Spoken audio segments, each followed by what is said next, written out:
let's make lemonade. Okay. Let's go to work. That's the signal. Go. 6.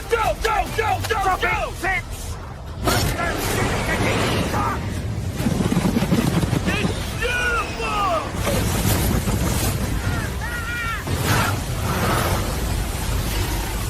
Mother Nature just pissed her pants, dude.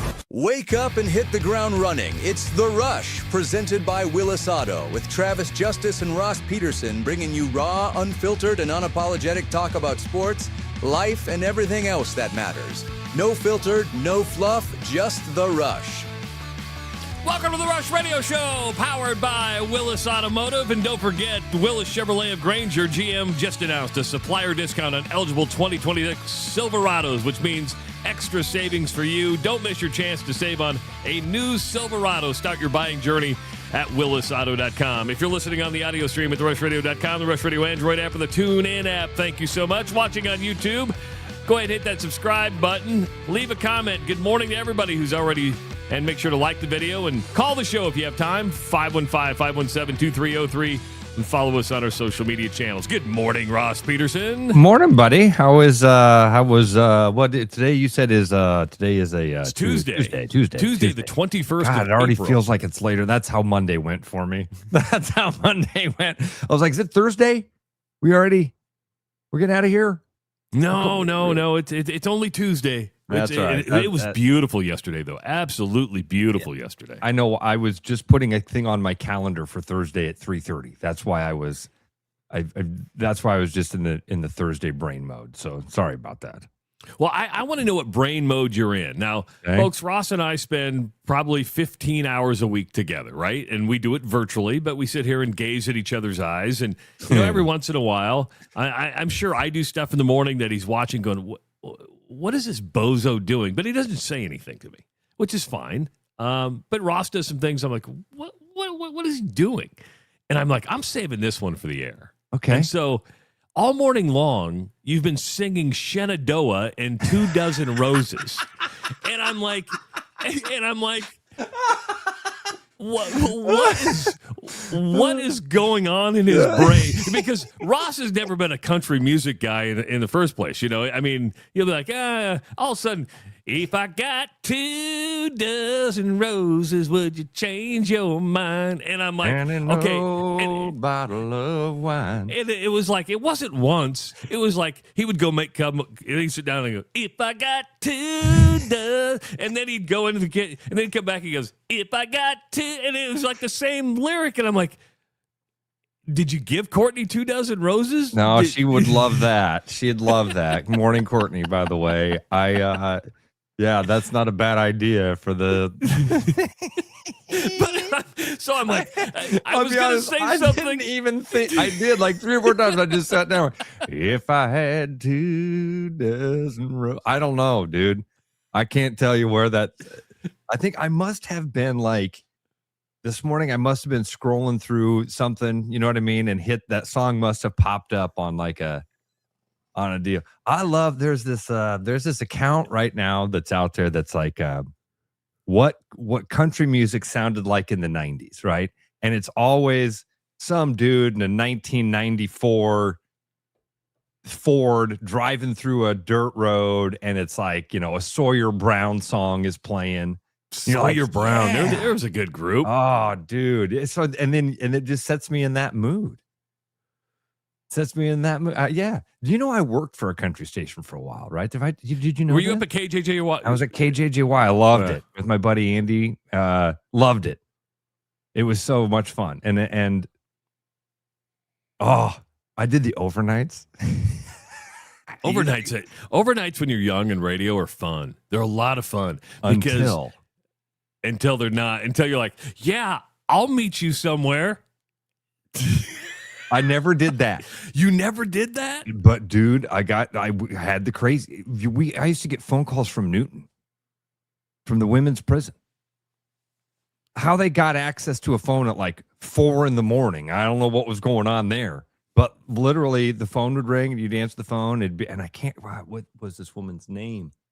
And then I don't even remember. But I remember several of the people like, oh yeah, you got to be careful because that might be ladies from Newton. I'm like, huh? And then we're at man, like, you know, a Black Hawk concert at Super Toad or something like that. That'll bring back some memories for some people. And Daryl Singletary was at Super Toad or something. I let her lie. And what then year did this Two lady Dozen comes up Roses to come me. out? Oh, that's a good one. Let's No, see. no, I Let's got see. it. I'm just going to see if you know. Oh, do you? Yeah, I Oh, have okay. it. 2 dozen, because that 92. 1989. Wow. Okay. Oh, it's close. August of 1989. I said Newton. Dusty's right. It was Mitchellville. Mitchellville. Where they were calling from was Mitchellville. Thank you, Dusty. You know, Justin grew up right by the women's prison, right? Oh, no. Yeah. Those phone calls were probably flying right over the top of his house, if that young man only knew. No, it was never like that. It was just weird. And then I'm at a concert one time, and this lady comes up to me, and she's like, "Are you Ross?" Like, oh. Did she have the googly eyes like you just did? It was bad. It was, and I was like, I'm the lady that calls you in the middle of the night. I'm like, oh, cool. Security. I have actually seen Shenandoah in concert. Really? It was at Hilton Coliseum. It was probably 1991, maybe 90 or 91. I was the program director of the Grandview radio station. So I'd built this relationship with the folks up at Hilton, and they'd let us give away tickets to concerts, which was really cool. But I think Shenandoah, it was Shenandoah, Merle Haggard, and I think Randy Travis. Like Randy Travis was the headliner. Merle Haggard opened, and Shenandoah was second. And good show. It was a good show. I knew when you said Shenandoah, or I'm sorry, when you said Shenandoah at Hilton Coliseum. I'm like, there's some bigger acts. Yeah. They weren't headlining. You don't get Hilton Coliseum with 2 dozen roses. I remember seeing. I'm now excited. people get stadiums, and I'm like, what do you even sing? I don't That's know who true. you are. That's true. I've heard that. I'm excited. Remember, Audrey and I got invited to the Wright County Fair to watch Confederate Railroad this summer in July. Yeah. I'm excited about that. Make sure to follow up on that. Oh, I will. Confederate Railroad. I saw them at Vets Auditorium once. And that same sort of deal. I can't remember who else they were with. Maybe they were alone. You know what I mean? They might have been the headliners. Or it might have been with Alabama. Alabama seemed to come a lot. So did the Oak Ridge Boys. Oh, yeah. When I was a kid, you had a lot of Elvira. Papa, mo. Is that one of those, that right there, you just, Papa. I mean, you know exactly what song that is. That's like a song that could never be covered by another band because you'd have to totally change it up, wouldn't you? You would. Yeah. Yeah, you'd have to and totally then you go change back it and up. listen to it and you're like, this was popular? It was really popular. Oh, extremely. Yeah. I had lunch with Bruno yesterday, and like you do, we sat there for 2.5 hours.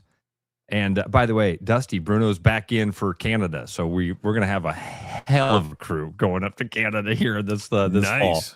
fall. But Bruno introduced. I had never heard of Jim Stafford.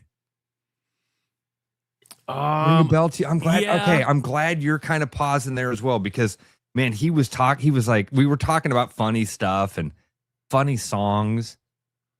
And then he's like, oh yeah, it's like the Jim Stafford song, Cow Patty. I'm like, what? I know what it was. I can remember I'm remembering how the train of thought got to there. We were talking about Bruno not being on the show. And it was that thing of, I remember the line being from Mike Ditka. When Mike Ditka quit coaching the Bears, was fired from the Bears, wherever that worked out, the quote was, all good things come to an end. And that's a line in a song called Cow Patty from Jim Stafford. And so Bruno and I started then, he pulled up a video and shared it with me. I'm showing him Key and Peele videos. You know what I mean? We sat there for 2.5 hours at lunch, just sharing funny stuff. How is Bruno doing? Does he miss coming on with us? Yeah, I don't know if he been 2 misses weeks. it. Yeah.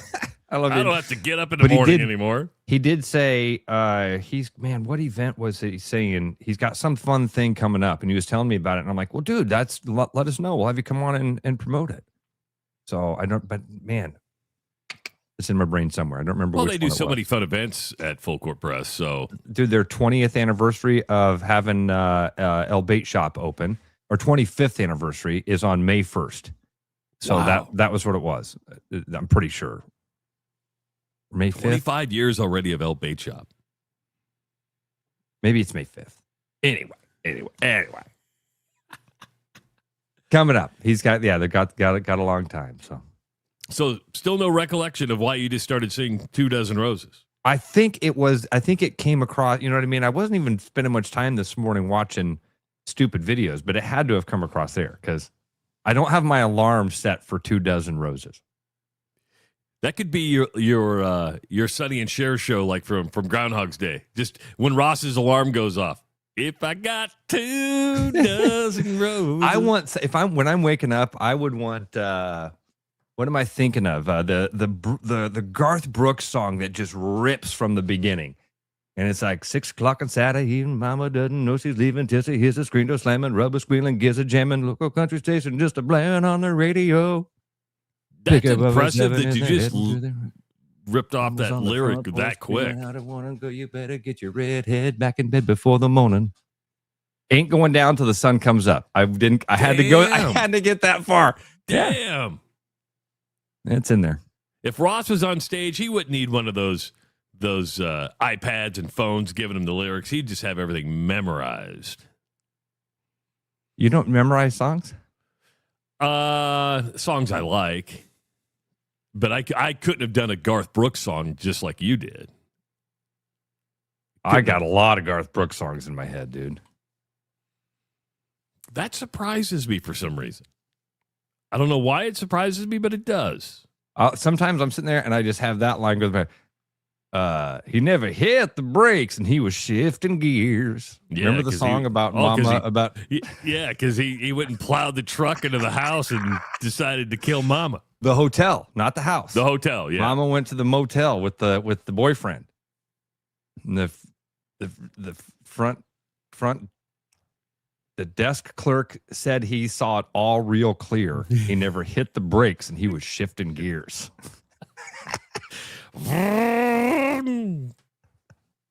Garth, Berger mentions this. This conspiracy theory, right? Garth equals a serial killer? You don't know the conspiracy theory of Garth Brooks being a serial killer? The Thunder Rolls? No. This actually got a lot of prominence from Tom Segura. Really? Yeah. Tom Segura was the first one. Somebody, I think, if I remember this correctly, and maybe Sean will remember it better, that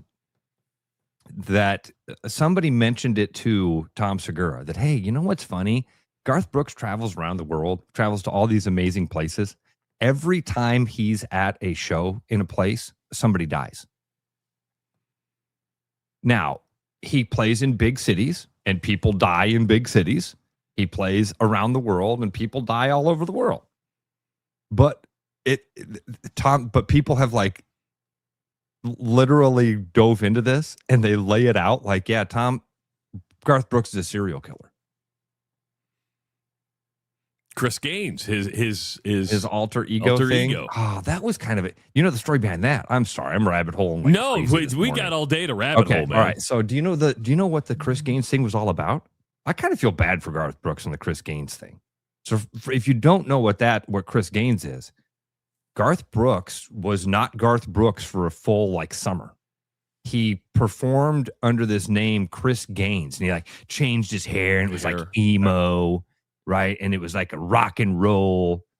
And then when it was like, hey, Garth Brooks is Chris Gaines, Garth Brooks was like, no, that's not me. It was this Andy Kaufman stupid thing. Right.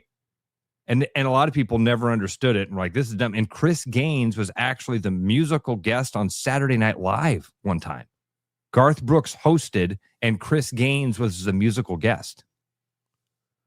And there was a movie being written, and the movie was never got released. So people that don't know that part of the story just think Garth Brooks was trying to have this alter ego thing. No, it was a character that he was playing they were doing a movie about, and then the movie never got released. So there's a movie just hanging out on the shelf somewhere with Chris Gaines starring in it, and nobody's ever seen it. Boy, now would be a time to release that. I wonder how many movies are on shelves that it's like, yeah, we shot the movie, we got it edited, but we're not going to release it because it's no good. Happens a lot. And then movies that are even really good. Anyway. So there's your rabbit hole. If you want to get down the Garth Brooks as a serial killer rabbit hole, it's out there. I spent yesterday, I had a good day at work, and then I met my brother yesterday. You'd be proud of me, Ross. I sat and had a couple-hour drinks with my brother that I haven't seen. Oh, nice, man. Well, because I had had him a nice fat check. But, no, it was good. It was – yeah, we closed Mom's estate out on Friday, and now I gotta distribute money. So, and nobody wants their check mailed to them, which I don't blame them. I don't trust the U.S. mail at this point. So we met and had a couple drinks, but it was funny because he's like, "Hey, your show pops up all the time on my Facebook page. How do I listen to it?" So I had to get the phone out. I go, "Do you got an Apple? Do you got it?" So I showed him the app, and I said, he goes, "Yeah." He goes, "I always see these 2-minute clips of the interview." So he's seeing all the social media stuff. Yeah, nice. Yeah, but he's like, "How do I watch the whole thing?" I'm like, "It's fairly easy. You can go to YouTube, you can go to Facebook, you can go to X. We're trying to get it out there to everybody." Yeah, right? I go. There's more distribution points for this for our show than you can find. We try to make it really, really easy. I had a conversation with a realtor who's not in Des Moines yesterday, where I'm sending an offer outside of the Polk County, and the guy said the same. He's like, "Hey." After we discussed all the terms and all the things at the very end of the conversation, he's like, "Hey, can I ask you another question?" And I thought it was going to be about, line 337 of the purchase agreement. And I'm like, "Yeah, what's up?" And he goes, "You still on the radio?" I said, "Oh, you know me from that world." He's like, "Yeah, man, I won't out who he is because he's a Hawkeye fan that lives in Cyclone Country. I'll just leave it at that." And he's like, "Yeah, and I said, "Oh, you probably listened to me when I was with Chris." And he goes, "Actually, I'm a big Hawkeye fan, but I got to keep that to myself up here." So yeah, people are still finding out about it. So thanks. Which brother is it that might be listening? It was my brother Adam. So hi, Adam. Hope you're watching. Hope he's watching this morning. I was one of the strangers that shook your hand at your mom's funeral. Well, we've met before. I've seen that guy before. Where at? Oh, at a funeral line. What a first time to meet. I see you're wearing your Drake Bulldog sweatshirt today. Yes. Coming up at 7:30, Brian Harden's going to jump on with us. A number of reasons Brian's going to jump on with us. Drake just signed a sports marketing deal with a local company to try and promote and get bigger deals for Drake Athletics. Plus, you've got the Drake Relays going on this week. Yesterday, Ross, after a 2-year hiatus, the pole vault event returned to Jordan Creek. I think that is one of the most unique things done in track and field. And to me, it is a great way to promote the relays. I saw the great crowd out there. It's cool that Jordan Creek's smart to open your door, because when you're in a mall, what are you going to do? Hey, let's go to Claire's and get the kids' ears pierced or something. I don't know, but it's just a really to make it be. I don't know why I picked Claire's. Claire's. That's great. I have no idea. Because you have 3 daughters is why you picked Claire's. Yeah, 3 daughters. You were going to have 3 daughters without saying you have 3 daughters. Yeah, say you bought $3 earrings without saying you bought $3 earrings.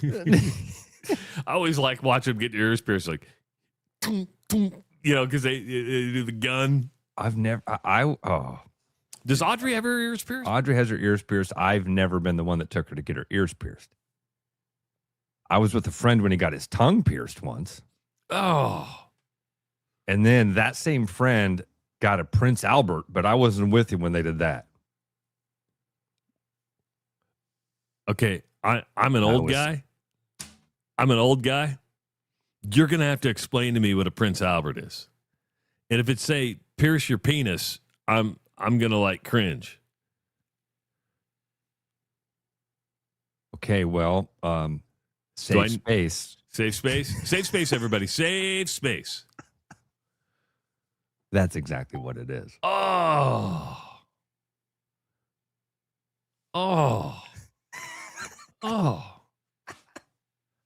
Do you do that at like a tattoo parlor? Because you can't go to Claire's and whip it out and go, hey, you want to pierce this?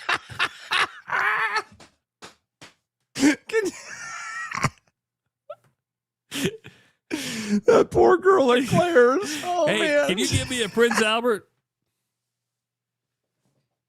We got to go to the back room here. We got to pull the curtains down. Sorry. Little girl's out. Everybody out. What do you pierce? Oh, buddy. Oh, crap. Is it like uncircumcised foreskin? No. Nope. It's right through the heart? Right through the. Oh.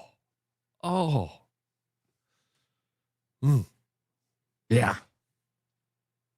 Yeah. Yeah. Have you ever had your ear? Did you ever get an ear piercing? Yeah. Never had a piercing of any type. I did pierce my belly button one summer, but I'm joking.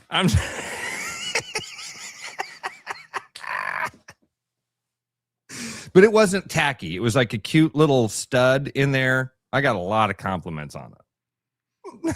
I mean, I know a lot of guys that have an ear pierced, and I'm not one to judge. What I don't get, and I'm not judging, because the bacon eating contest winner had gauges, right?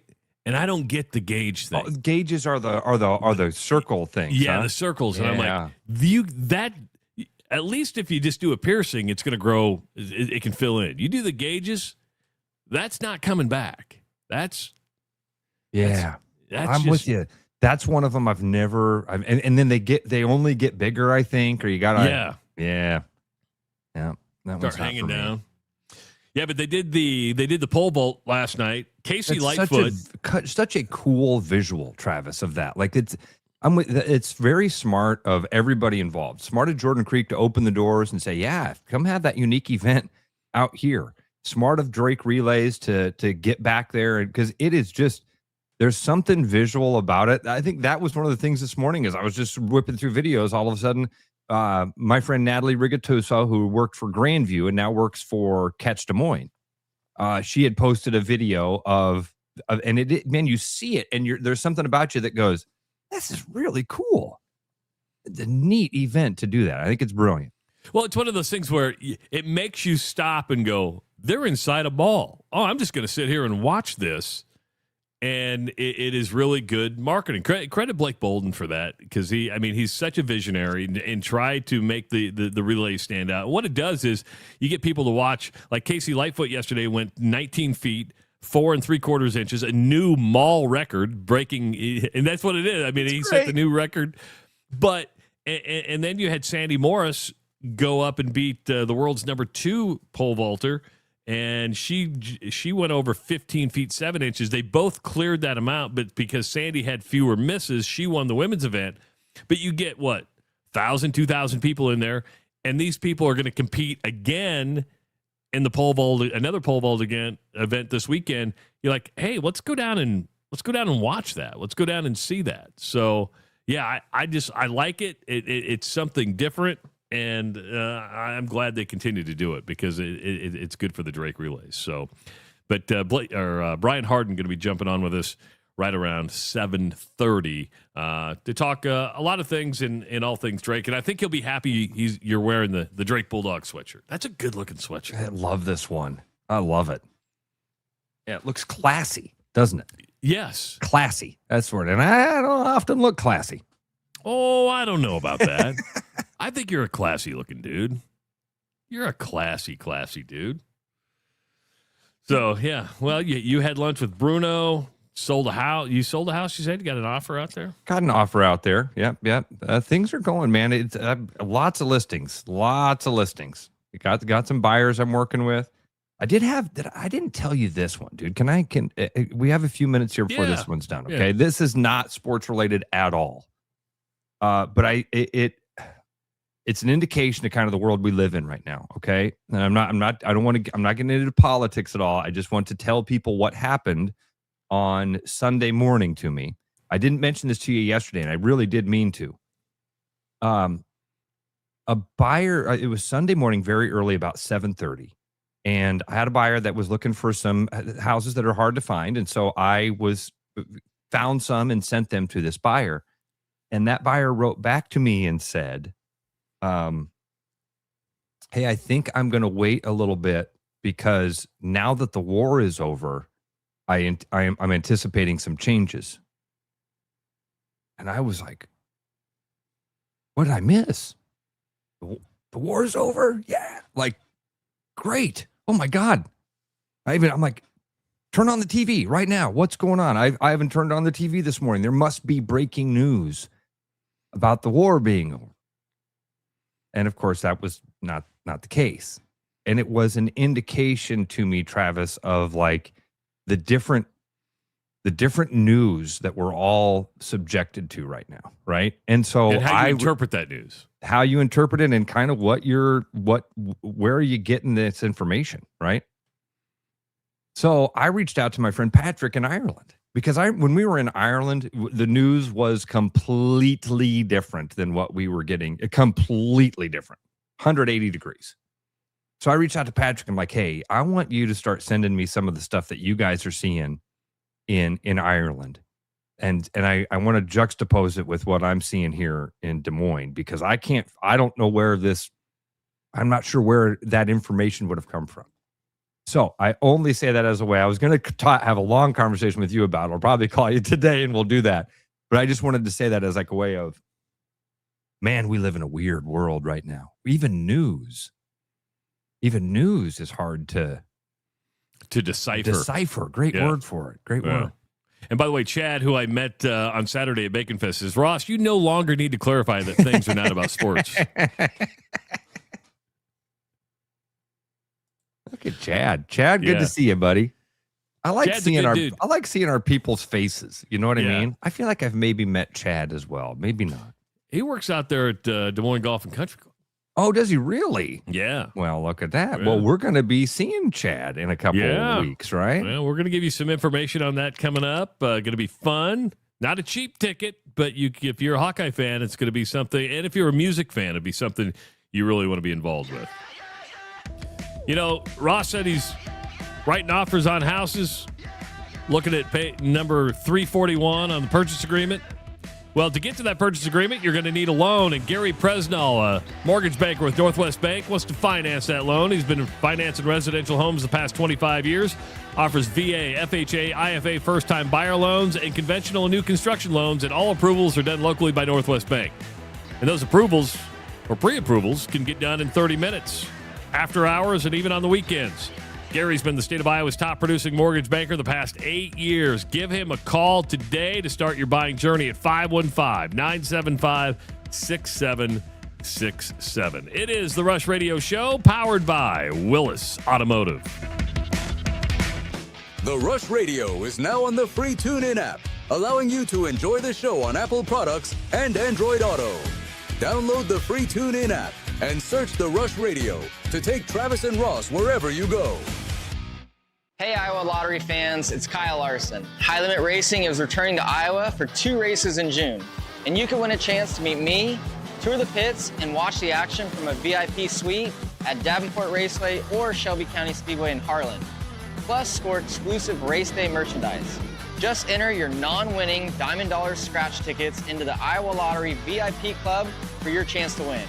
It's free and easy to join, so enter before May 4th, and we'll see you at the track. Woohoo! When you work with a company like Mr. Electric that goes above and beyond and makes the customer their priority, that is just a real joy to encounter these days. It was a fairly complicated project and it was intimidating. They made it look so easy, and they were very professional, very clean folks. They thoroughly explain what they're going to do.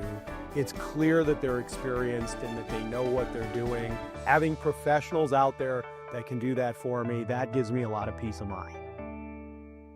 Keep your edge with Body Armor Sports Drink. Bold flavors, electrolytes, and hydration that goes the distance. Grab Body Armor before the grind, during the game, and after the win. Body Armor Sports Drink. Hydration that's real and better for you. Pick up Body Armor Sports Drink on your next grocery store run or convenience store trip. My name's Gary Prosnell, and I'm a residential home mortgage banker for Northwest Bank in Des Moines Metro Market. I've been financing people's homes for over 25 years, and I'm an expert in financing VA loans, FHA loans, IFA loans, and new construction homes. This is my cat Norm. Norm knows basketball, but he doesn't know mortgage. And that's where I come in. There are a lot of Tom, Dick, and Norms out there doing loans. So don't just trust anyone with your home loan. I'm your local, trusted, experienced expert. Please call me. I would love to help you. Call Gary at 515-975-6767 or find his profile at nw.bank. Member FDIC, Equal Housing Lender. Spring is here and our inventory is blooming at Willis Chevrolet of Granger. With over 90 vehicles in stock, there's never been a better time to find your perfect Chevy. Right now you can get supplier pricing on new Silverados, conquer the spring and summer without breaking the bank. We also have a large selection of new and pre-owned vehicles ready for your driveway. So shake off the winter at Willis Chevrolet in Granger or online at willischevy.com.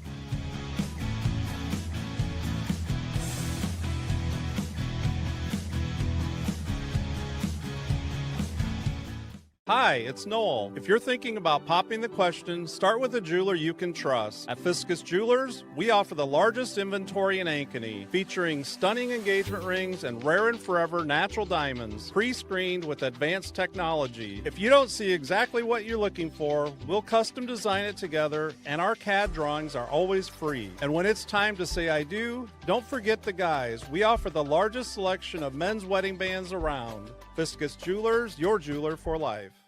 Back to the Rush. Strong opinions, weak filters, and just enough sense to stay on the air. It's the Rush Radio Show, powered by Willis Automotive.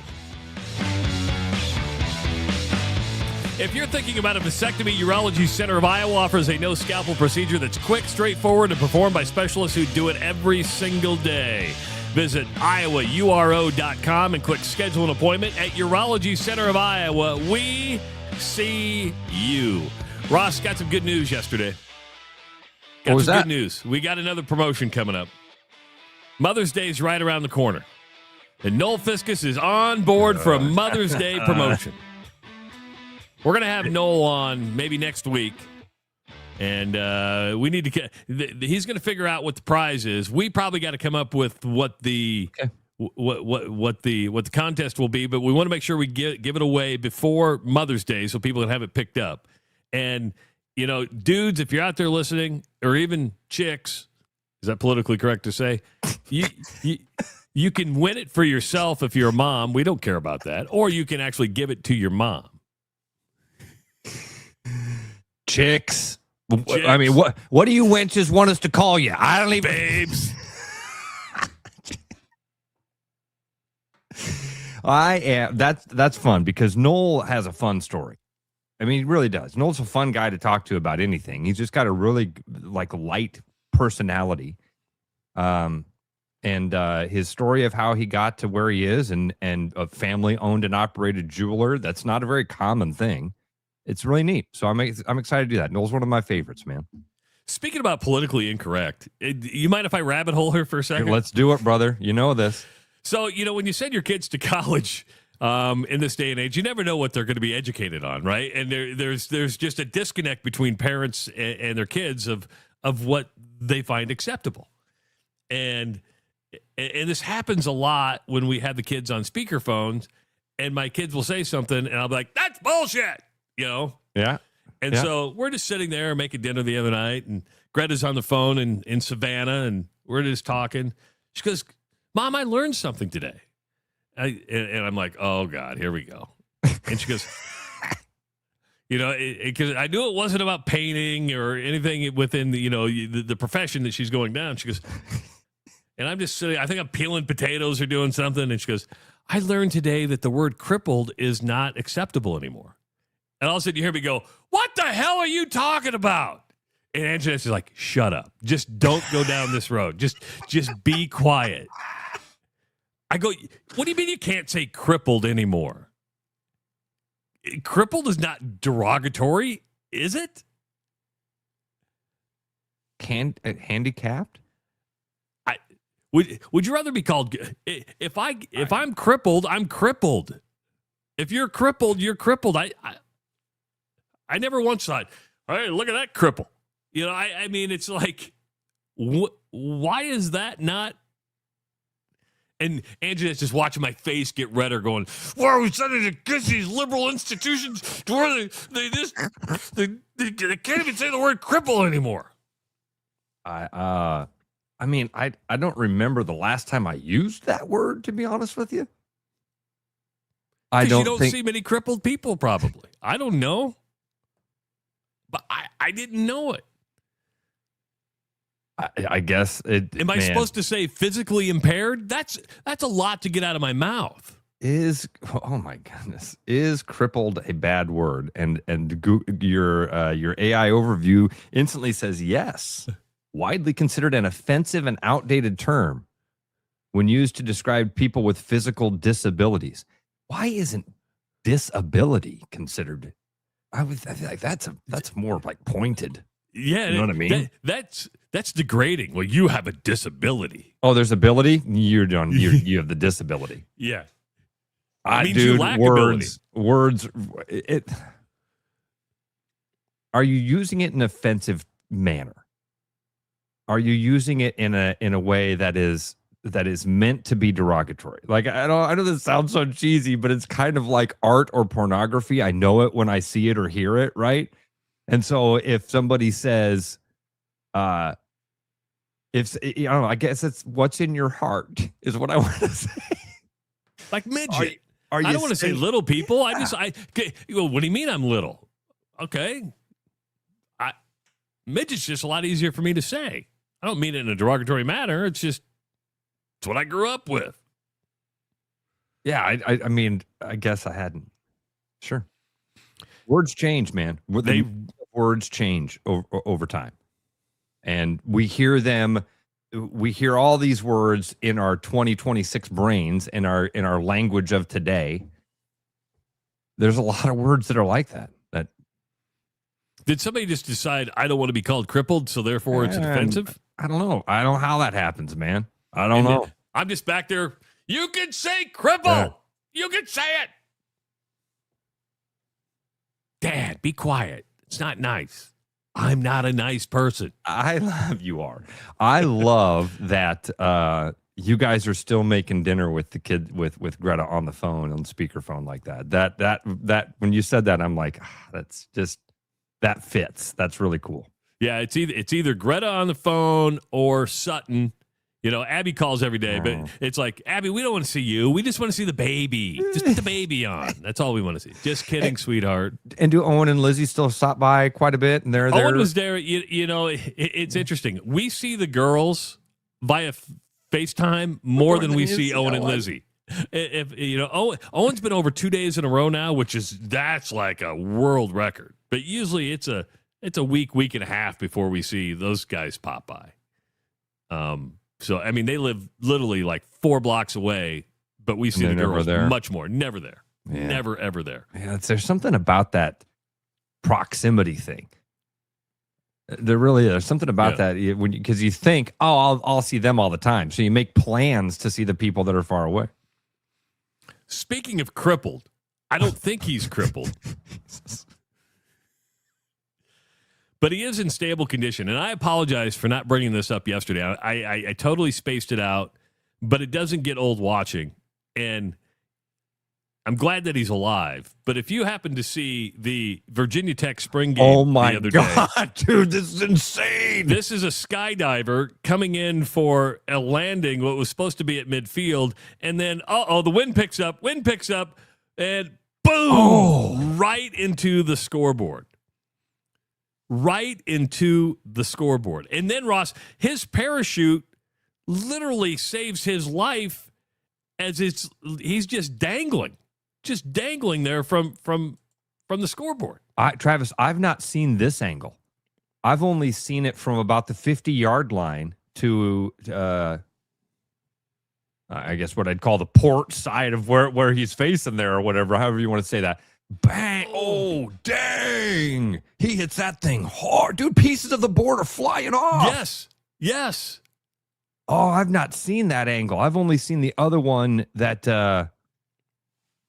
and from the other angle, I didn't even notice he kind of like swung into it like that. The other angle, it almost looks like he's the whole time you're like, well, he's not going to clear the scoreboard.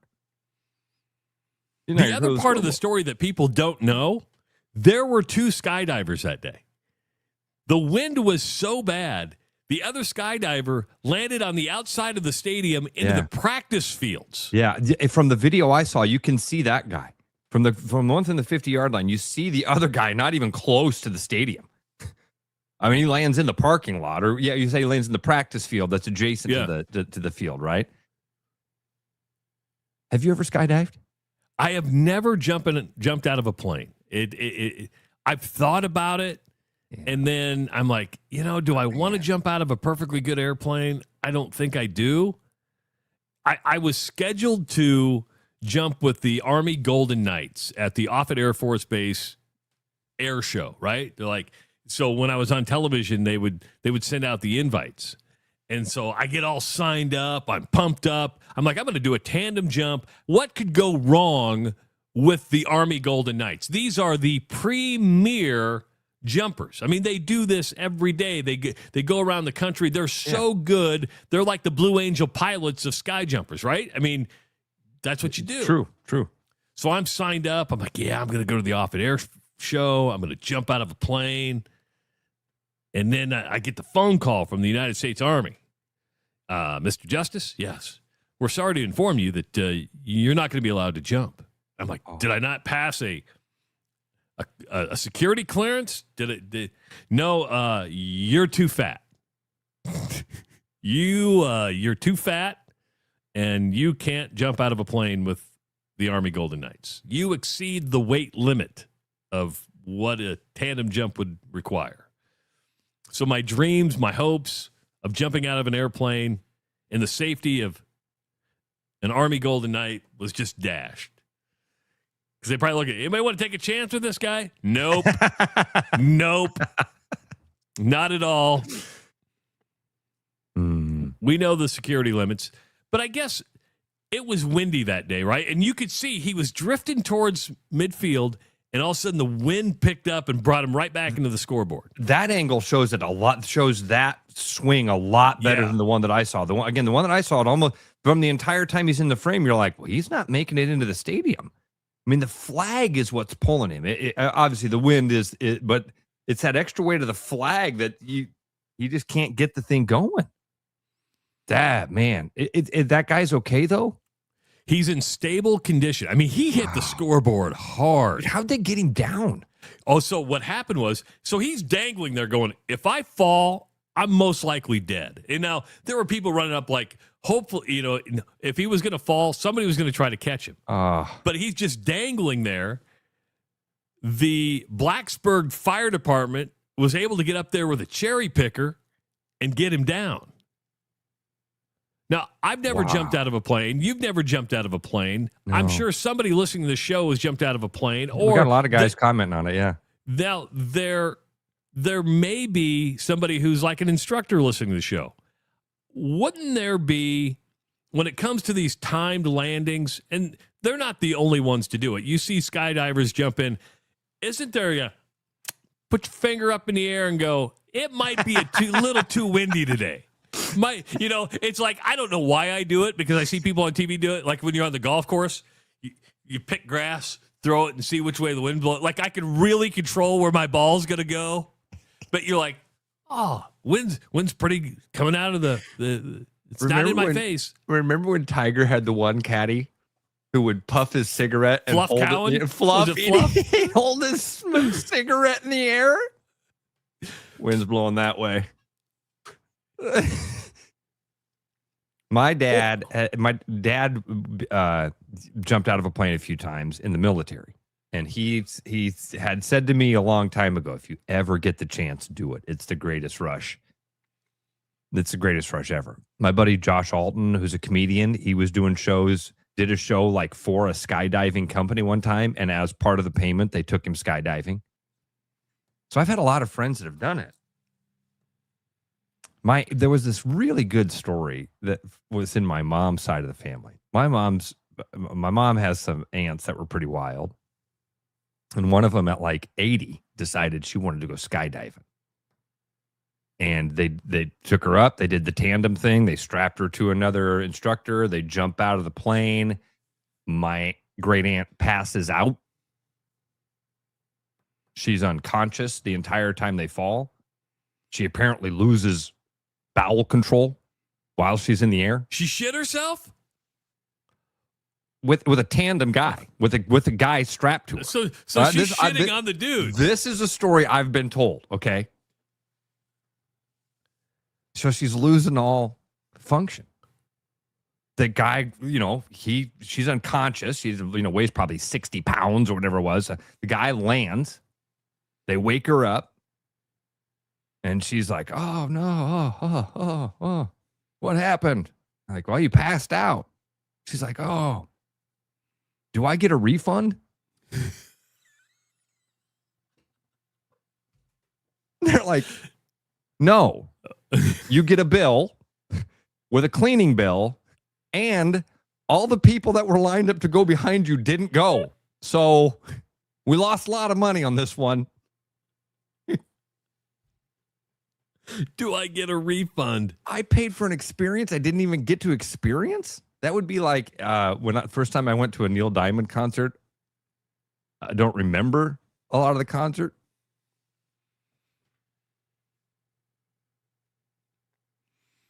So could I get a refund? Could I go to Neil Diamond and be like, hey, I didn't even see Coming to America.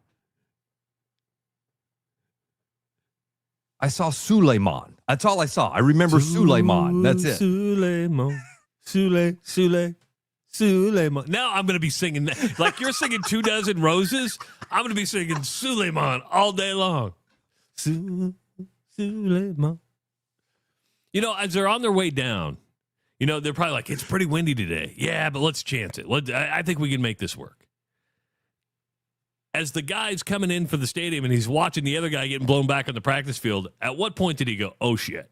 Dude, Shit. From your video, it seems to me like it's the last seconds. Yeah, let's watch it one more time. Let's. I'm guessing he's thinking, because, man, this guy's obviously an expert, right? He's done this hundreds of times, you have to guess. I mean, they don't strap a flag to a dude on his fourth dive, right? Look, he's thinking, I think he's good there. He's moving the right direction. He's like, I'm going to make it. Now all of a sudden he's like, oh, I'm not. Uh-oh. Am I going to get far enough out? And then watch right here is when you're like, or maybe he even, Trav, did he actually try to turn to go back behind it? He might have. Like, okay, I got to try to clear this thing. That's a good point, Ross. Let's go back. Yeah, I think that it almost looks like he's like, oh, I got to get over the top of the scoreboard. Oh, man, he hits that thing hard. Yeah, and Mike asked, did it damage the scoreboard? You can see chunks of the scoreboard fall when he hits it. Yeah, because it says Virginia Tech up top, and you can see the glass shatter. I think he takes off the CH of the Tech. Watch the white parts fall when he hits that. Boom! Look at all that white falling. Look at that. That's the letter there. Holy cow! He smokes that thing. Like the camera's still on him. So not only does he hit it, but the big screen then is showing. Let's watch the guy just right in the foreground. Yeah, I saw that the last time you played that. I watched him do. He's like, watch him. He turns around. People are like, did that just happen? And now he brings up his phone. Photo. Oh. He takes one out. Click. Damn. You guys see that? Somebody was scheduled to go skydiving like the next day, and it was like, I'm out. Yeah. Yeah, right. Somebody was doing their very first jump. They were all nervous about it. Yeah. Yeah, because you throw, how much do you think that flag weighs? When it's unfurled? Oh, man, that's a good question. And that's a big flag. That's probably... That'd be 100 pounds, doesn't it? Maybe that's 100 a little pounds? heavy. No, I wouldn't say it'd be. But I'm a physics idiot. Does the wind and the force add weight or Yes. a perceived weight? Yes. Again, I'm an idiot also. But yeah.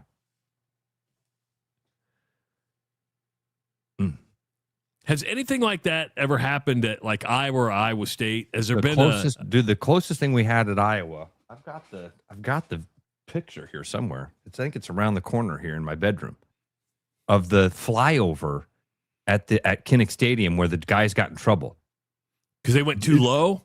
Travis, the coolest thing I ever saw in my life. It was dangerous, but the coolest thing you've ever seen in your life. It was freaking awesome. Those guys were scraping the top of the scoreboard. And I mean, I know there were a few 100 feet above it, but oh my gosh. That was super cool. And the Captain roar. Kirk says it was the Ohio State game. The roar.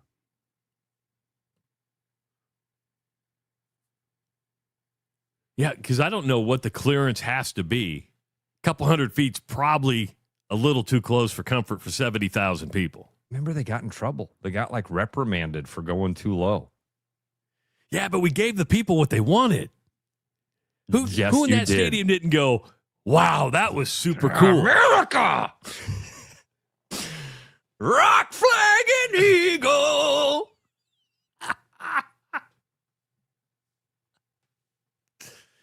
Oh, God. Dusty's not kidding. It felt like you could have high-fived the pilot.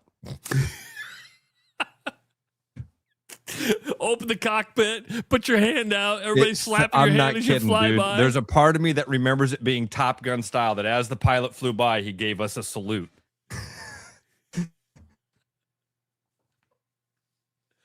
Oh, God. That's too much fun. Look how many people were there. Because Hawknut says the same thing, dude. It rocked the stadium. But look what he said. Stadium shook. It was awesome. It was awesome. It was so cool, dude. It was so cool. I've got that. I've got the big, they made the poster. University of Iowa was like, did they just do structural damage on a 100-year-old stadium? I didn't think about that. Look at the construction guy coming in there for you. Like It rocked. It shook it. That was like a 2.3 on the earthquake scale. Kinnick Stadium wasn't built to handle that. Jack Trice, that's structurally sound. Designed by engineers. Kinnick, That's also, Luann's right. That's the day they had the card stunt, and that was it was red, white, and blue card stunt. Oh, but wow. But the coolest part about that card stunt was they had a little viewfinder. So when you held your card up, you could actually see what the rest of the stadium looked like, rather than most of the time you just hold your card up and then you have to get a picture later to see what it looked like. Looking around your card. Yeah, I was always the guy that was like ruining it. Did you ever come close to injury on the burrito lift? Because for those of you who are new to the show, Ross was the original burrito lift guy. I always felt safe. That's the benefit of weighing 130 pounds, man. Your buddies can toss you around like a rag doll. Yeah. No, I don't ever remember feeling like. I think my thought on that was, if I fall, I'm just landing on other people. I'm going to be okay. It's the schmucks below me that are going to get hurt. I guess one thing that we forgot to even mention with the paratrooper coming down to Virginia Tech is the number of people that were actually at a spring game. Yeah, that's impressive. You had major people at a spring game to watch Franklin's first team come out on the field. Oh, hey, that's right. we need Dude, I forgot about that. We need to hold you guys for a second. Why? We're ready. Come on, Enter Sandman's playing. We got to go.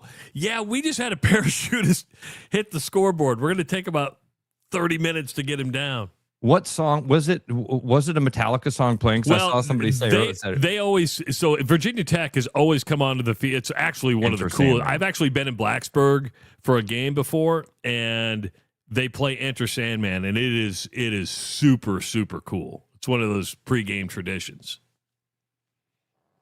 That I knew I did. So it was that, and in the video I remember a song playing. Was it Enter Sandman that was playing when he was flying in? You know, let's see. There's a little audio, and I didn't. Let's see here.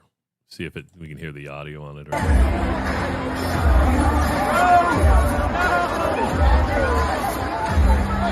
I don't think it's Enter Sandman. It's no.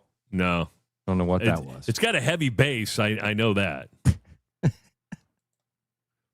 He could have used a heavier bass. Ba-da-boom. Ba-da-boom. Wake up in the hospital. What happened? You ruined the scoreboard. Does he got to pay for that? Or sounds really bad, but like you hire a company to do that. You did damage to scoreboard. Who's liable for the damage? Got to be an insurance policy on that. Yeah. It's got to be.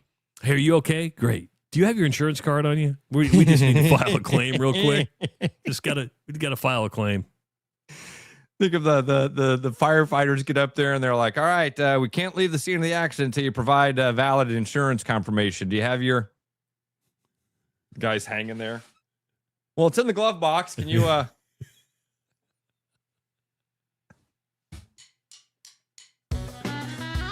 Hey, folks, the Des Moines Arts Festival is returning, and the Iowa Lottery wants to give you a VIP experience. Non-winning cash payouts, scratch tickets can be entered for the Lottery Lounge, which is back in the 2026 Des Moines Arts Festival. You can be spending a day in the shade, enjoying music, exploring a juried art fair with work from 190 professional artists, and the opportunity to take home your favorite pieces with $1,000 in art bucks plus food and refreshment. All this and more could be yours. And the prize promotion from the Iowa Lottery. Cash payout scratch tickets started hitting retailers back in April 7th, so be sure to save your non-winning tickets, get them entered into your VIP club account, and you can do that through June 2nd. So have some fun at the Des Moines Art Festival. It is the Rush Radio Show, powered by Willis Automotive. The Rush Radio is now on the free TuneIn app, allowing you to enjoy the show on Apple products and Android Auto. Download the free TuneIn app and search The Rush Radio to take Travis and Ross wherever you go. Hey, Iowa Lottery fans, it's Kyle Larson. High Limit Racing is returning to Iowa for 2 races in June, and you can win a chance to meet me, tour the pits, and watch the action from a VIP suite at Davenport Raceway or Shelby County Speedway in Harlan. Plus, score exclusive race day merchandise. Just enter your non-winning Diamond Dollars scratch tickets into the Iowa Lottery VIP Club for your chance to win. It's free and easy to join, so enter before May 4th and we'll see you at the track. At Iowa Floor Covering, we believe great floors start with great service. Whether you're looking for a plush carpet, durable LVP, timeless hardwood, stylish laminate, or beautiful tile, including custom tile showers, we'll help you find the perfect fit. No pressure, no pushy sales tactics, just honest guidance from a team that listens. DIY Weekend Warrior, we've got the products and advice to set you up for success. Iowa Floor Covering, floors you'll love from people you can trust. There are a lot of reasons to want a self-driving mower from Iowa Mobotics. Being automated gives me more time to do my hobbies. I travel so much for work that I don't have time to take care of the lawn, but I still care about how it looks. And I'm just lazy. Gives me time to work in the wood shop instead of spending it on the mower. It works in my schedule. And I just really hate doing it. No matter your reason, with Iowa Mobotics, spend less time mowing, more time living. Hi, I'm Todd Lee, sales and leasing consultant here at Willis Cadillac. Spring is here and flowers are in bloom. And by flowers, we mean our amazing inventory of Cadillac CT5s and XT5s. And with interest rates as low as 2.9%, now's a great time to stop in Willis Cadillac and pick one up. From sedans to SUVs, Willis has what you're looking for. Stop out and see us or visit us online at williscadillac.com.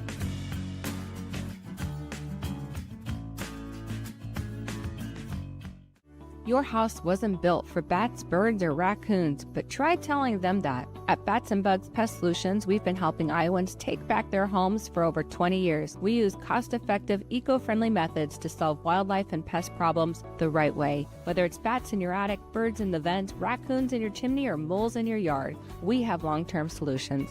Call Bats and Bugs Pest Solutions today at 515-218-3400, and let's make sure your home doesn't become their home. Start spreading the news, cause it's time to buy booze, and there's only one place to be. You can see all your friends, the good times never end unless you're just loitering. It's Central City, we can make your dreams come true. No guarantee your dreams will come true. Central City, all this booze is waiting for you. Look at all this booze. Game on, keep your edge with Body Armor Sports Drink. Bold flavors, electrolytes, and hydration that goes the distance. Grab Body Armor before the grind, during the game, and after the win. Body Armor Sports Drink. Hydration that's real and better for you. Pick up Body Armor Sports Drink on your next grocery store run or convenience store trip. Like a rash you thought was gone. Travis and Ross aren't contagious, but they are addictive. It's the Rush Radio Show, powered by Willis Automotive. Hour number 2 of the Rush Radio Show, powered by Willis Automotive and Land Rover of Des Moines. Up to $10,000 off remaining 2025 models with fresh Land Rover inventory arriving weekly. As a Land Rover owner, I can tell you, you won't be disappointed in that purchase. Start your buying journey at willisauto.com. If you're listening on the audio stream at therushladio.com, the Rush Radio Android app, or the TuneIn app, thank you so much. Watch it on YouTube, subscribe to the channel, like the video. You can call the show at 515-517-2303 or follow us on social media. We've got all the channels. Look at how close they are to the top of the press box. That's a big photo, by the way. That's a big photo. What, man, that's low. That's really crazy, low. Dude. Wow. Isn't that crazy? They look like they are at the top of the press box. I remember Peralt, your buddy, our old coworker Matt Peralt, was in the press box, and Matt told us, he's like, guys, I swear to God, I could see the top of the planes. Like I could see they went by at eye level to the people in the press box. Crazy. So if you look closely, there's me and Flag and Dusty right about there. Right there. We're in that photo. That's us. Well, Flag said he could see himself in that photo. Yeah. We're the ones wearing black and waving. You'll see us. If you watch on TV, we're the ones wearing Hawkeye colors, and we'll be waving at you. So I've got a question when it comes to the flyovers, because we see flyovers at major sporting events all the time. Does the United States government provide those for free? Because you're talking the use of the jet fuel, the pilots. When you call the Air National Guard, or when you call somebody, are those free? They're like, hey, we want to support America. Does the government send you a tab? Who pays for military flyovers at sporting events? That's your question? Yes. Who do you think? The United States government. The U.S. government doesn't have money. Who pays? Well, we do. There you Our go. tax dollars. There you go. Military flyovers at sporting events are primarily funded by the U.S. Department of Defense taxpayers. The last word's the important one there.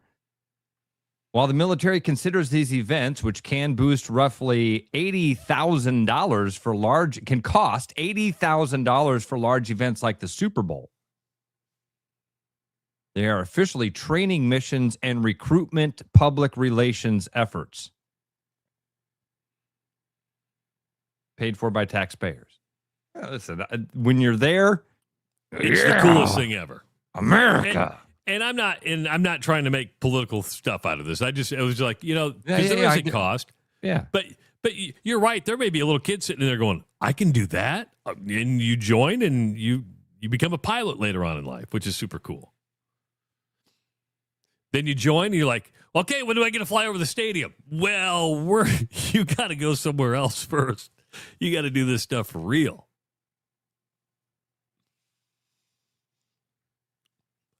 I like it when the stealth bombers go over. You're like, oh, those are super cool. Super, super cool. Ross, of course, the NFL draft is coming up this week. It starts Thursday in Pittsburgh. Ironically, it's in Pittsburgh, and there hasn't been as much drama around it this year, but the Steelers have a brand new coach in Mike McCarthy. They still don't have a quarterback as they're waiting on Aaron Rodgers. You know, Art Rooney said, we expect Aaron Rodgers to give us an answer by the draft. He hasn't given him an answer yet. The Steelers don't have a quarterback. Right now, you go through all the mock drafts. They're not going to draft one according to the mock drafts until the fourth round, where they're expected to pick Carson Beck in the one that I looked at. And the right up under him he'll be like a serviceable backup for his career. I'm like, okay, you don't have a quarterback. You're waiting on Aaron Rodgers. You might take Carson Beck in the fourth round, and the prognosticators expect him to just be a serviceable backup. Why does Aaron Rodgers get to do this? Why? I don't think people care anymore. It hasn't been as much talk about Aaron Rodgers, but the Steelers now are sitting there going, because you can't win in the National Football League without a quarterback. You can't. You need a franchise quarterback. And right now, the Steelers are a long way from having that. So you get the draft in Pittsburgh. You get a late first. You're drafting late in each round, and Aaron Rodgers still hasn't made up his mind. Well, okay. Your question: Why does Aaron Rodgers get to do this?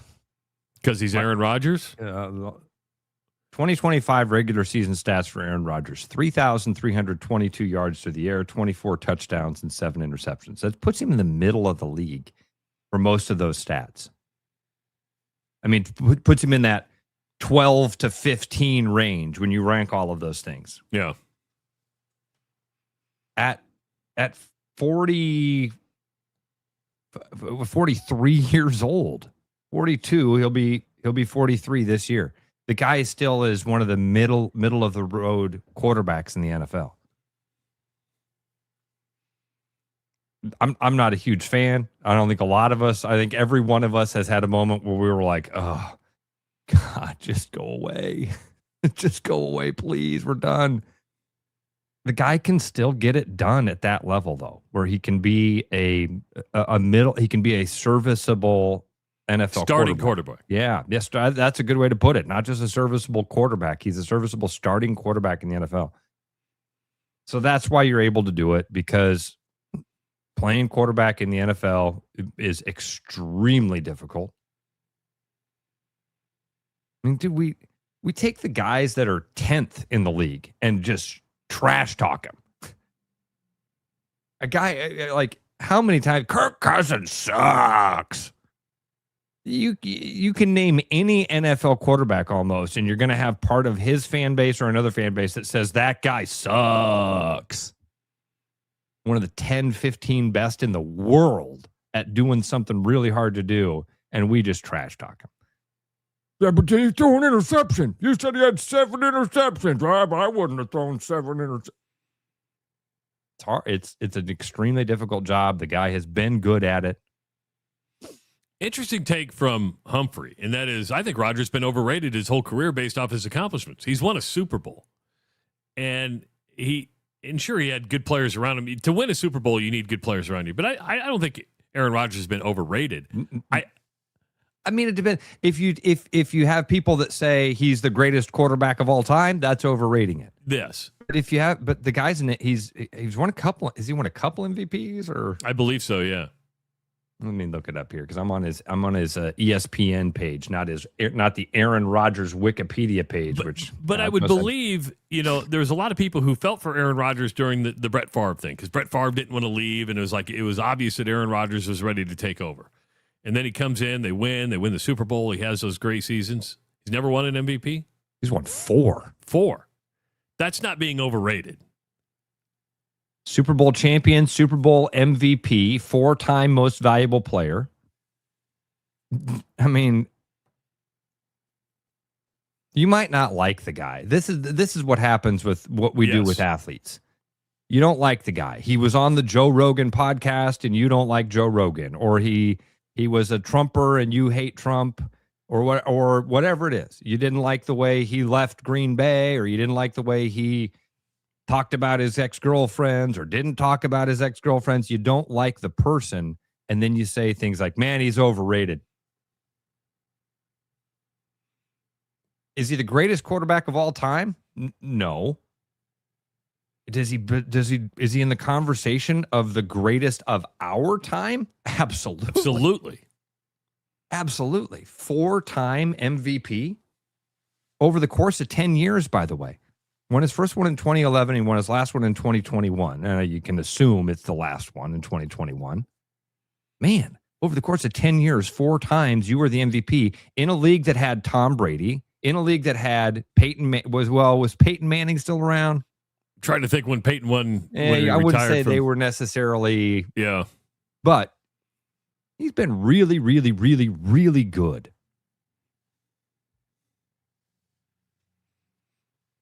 And I don't think that's. I think that more of it is, I don't like the way he talks about things. Well, it's funny. Scotty says he's one of those guys that tries to be the smartest guy in the room. Very good point, Scotty. That, again, there are reasons to not like Aaron Rodgers. I'm totally with you. Some of it, it's as simple as Ray. I love Ray. Ray knows I love Ray. Ray is so Democrat that anything that is Republican is awful and mean and horrible, and anything that is Democrat is amazing and awesome and wonderful. So if Joe Rogan would have never stuck to his guns and stayed consistent, if he just would have shifted with the politics of the day like Democrats did, Ray would love him. Ray would love him. Ray wouldn't talk about Brogan. I mean, I would think Ray'd be all about Joe Rogan. He talks about weed. He wants to get psychedelics into the pharmaceutical world. But no, the guy said some conservative things. The guy drifted away from the Democratic Party as it drifted away from him. Same thing with Thomas Massey and Marjorie Taylor Greene. Those people were awful till they weren't. You bring up a good point. Do we not like everybody talks about vulnerability, right?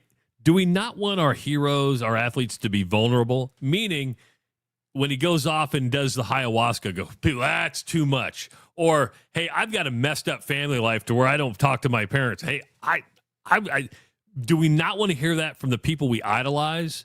And then, very simple. There's a very simple cliche that fits all this. We only like their opinions when they agree with us.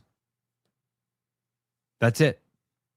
We only like, if LeBron James says something nice about China, stick to basketball. Dude, I will put out tweets about politics and people will be like, I follow you for sports content. I'm like, well, you don't know who the hell I am then, because sports is about 9th on my list of priorities. And he's not lying, folks. No. He's not lying. No, Travis has to deal with it every day. Every day. Every day. We only want to hear celebrities' opinions when they agree with us. If we agree with their opinions, yeah. About time. I knew he was smart. And then the minute he says, oh, yeah, by the way. Yeah. Sorry. We got a big day today here in the Peterson house. It's ISAP's testing day. Ooh. Yeah. Can't go wrong with those standardized tests. So she's got to get get her blueberries in her. You know that trick, right? No, I just blueberries are a brain superfood, Trav. Brain superfood. Better than the acai berry? Oh yeah. You get yourself some blueberries. You chuck down some blueberries the day of a testing. Get that brain going in the right direction. Now, is it a Pavlovian response? Possibly, but Audrey doesn't know what that means yet, so we're just going to go with it. So did you get fresh blueberries or did you get the fresh frozen? Blueberries? No, frozen. Come on, you got to get the antioxidants pumping through you, baby. So yeah, you eat a bunch of blueberries. Huh? Yeah, right. I told him it's real blueberries. We don't do the fake stuff. We don't do the frozen. No fake stuff. So she's gonna go eat, get ready for the day, eat some blueberries, and kick butt on her testing today. And then Saturday, do you know that Saturday I'm taking? Have I told you what I'm doing this weekend? Are you going to Chicago this weekend? Go to Chicago. Audrey's competing in a national math competition this weekend. Yeah. Little should be genius. Should be an accountant in like 10, 15 years, and then doing everybody's books. I'm just going to keep her around the house, help her with me. You're staying here forever. You're not allowed to leave.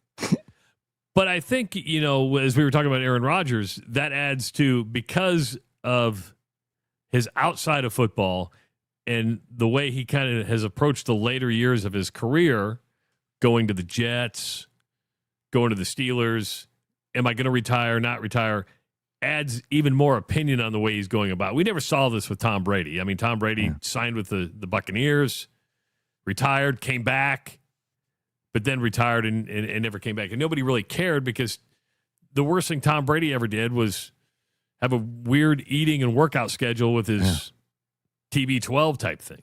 He wasn't doing ayahuasca. He wasn't eccentric, right?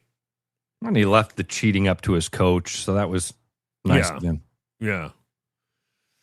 So really, Tom Brady's big stumble was the Deflategate, right? The big controversy in his life, and his trainer was banned from the Patriots locker room because they weren't following the Patriots workout and stuff like that. But as the draft approaches, expect some local guys to be called. Right now, if it depends on what mock you look at, I happen to look at the ESPN mock. Jennings Dunker is going to be probably the first guy taken. He's expected to go in the second round. Dominic Orange from Iowa State, expected to be a third rounder. Max Llewellyn, a fourth rounder. Logan Jones, a fourth rounder. That one surprises me. Logan Jones, a center, your Remington Award winner, dropping down to the fourth round. That one surprised me. And it'd be interesting to sit in these draft rooms and hear people talk about players and what they're looking for and what they think is real ability. Bo Stevens, a fifth round pick.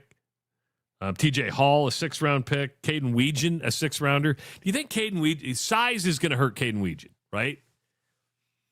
And he's probably not going to bring any value outside of being a return guy. If he couldn't return punts and kicks, he's not getting a whiff at the National Football League.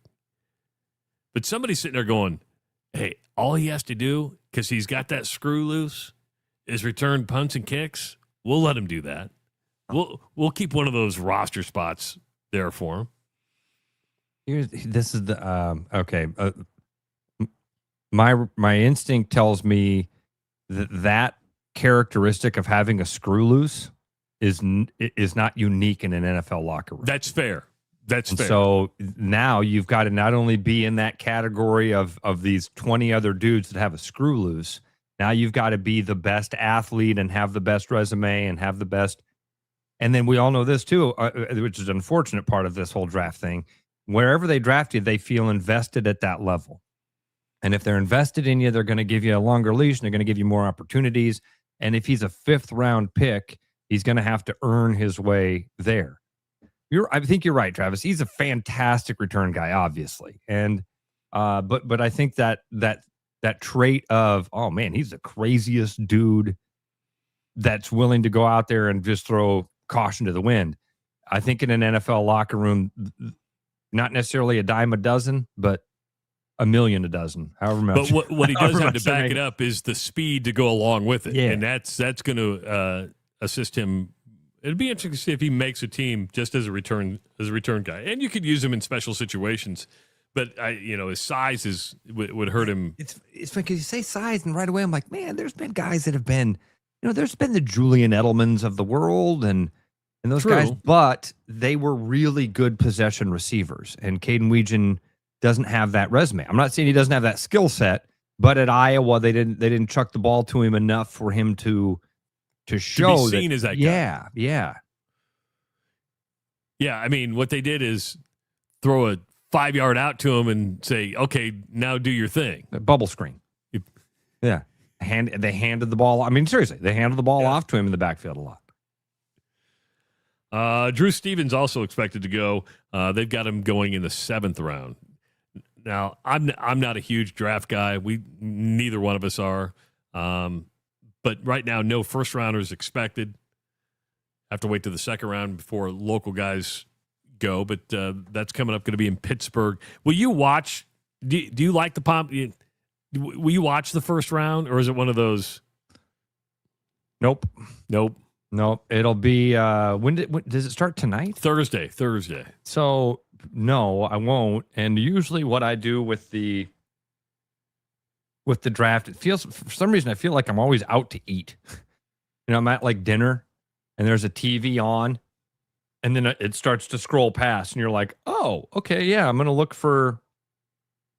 Who was the number 1 pick? Oh, it was Mendoza. That's right. Who'd the Bears pick? That's that's the 2 things that'll grab my eye. And then if there's a Hawkeye or Cyclone that's projected to be picked at a certain place, I'll kind of keep looking for that. But I don't. I did look at a mock draft today and realize how many Ohio State players are in that. There's like 4 Ohio State players projected in the top 7 picks. Let me see if I can. That's crazy. I don't want to do that. They have like a thing where you can. They have a mock draft simulator on ESPN where you can. It's almost like a picking your bracket where you can make the picks. Can you go on like Kashi and start making your draft picks? My gosh, I bet you can. Which who's going to be, what round and what pick is said player going in? Huh, interesting. Yeah. Right now you can. They won't let you pick on the number 1 overall pick. But I see prediction markets for the number, maybe there is, but I don't see it. The number 2 overall pick, the number 3 overall pick, and the number 5 overall pick.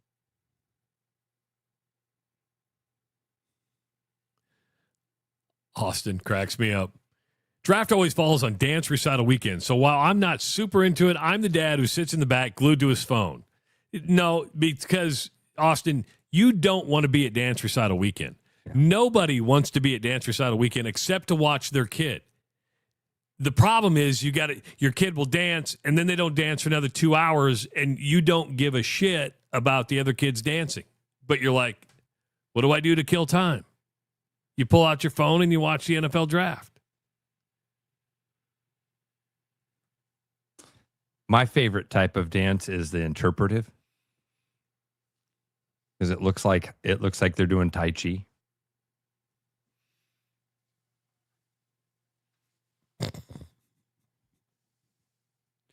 You're pretty good at that. Does the interpretive dance change every time? Oh yeah, Oh, you mean does the routine what? Yeah. I don't think so. Did you interpret it a long time ago and now it's just a routine? The best thing, truthfully, the coolest part of doing band is when they bring out the little tiny kids.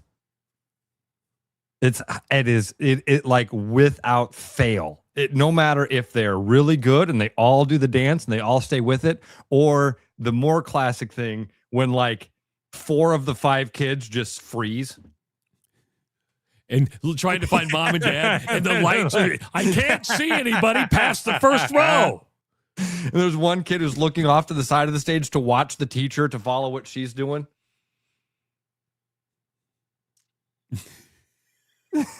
It's so great, man. I love it. And then, yeah, your kid is out there and you're like, oh, yeah, there's my little biscuit. There she is. I had a coworker yesterday. Then when it's like, all right, and now our seniors are going to, you're like, I don't. That's when you go to, okay, where are we at in the draft? Do I know anybody up here? Nope. Good. I'm not going to pay attention. I had a coworker yesterday finally realize what you realize later on in life is his daughter, I think, is in 5th or 6th grade, right? But involved in sports. It's like, what'd you do this weekend? Another weekend of watching really, really bad sports. You know, it's fun to watch your kid, but as you get back and reflect, like, it was just torture. It was fun to watch a kid be there, but how bad basketball, volleyball, all that stuff can be. But you do it. It's part of being a parent. It's the rite of passage. A friend of mine was writing to us the other day, and she's like, my daughter plays 8U is playing. She's 8 playing softball. And one of her other buddies was like, oh, is it coach pitch? And she's like, yeah, for part of it, it's coach pitch. And then it's player pitch. And you could just feel that thing of like, oh, you know how hard it is to watch a game when nobody can throw a strike? Move closer. Yeah. Move closer. It doesn't matter. Doesn't matter. I think even at 8, just put the ball on the tee and let him hit it. Yeah, I'm with you. But you know, anyway, there's something to what you said there about watching really bad sports. Oh, this is dreadful. You mentioned softball. It's going to be a lovely, lovely day. And if you're into the Cyhawk matchup, today would be a day to go to Ames.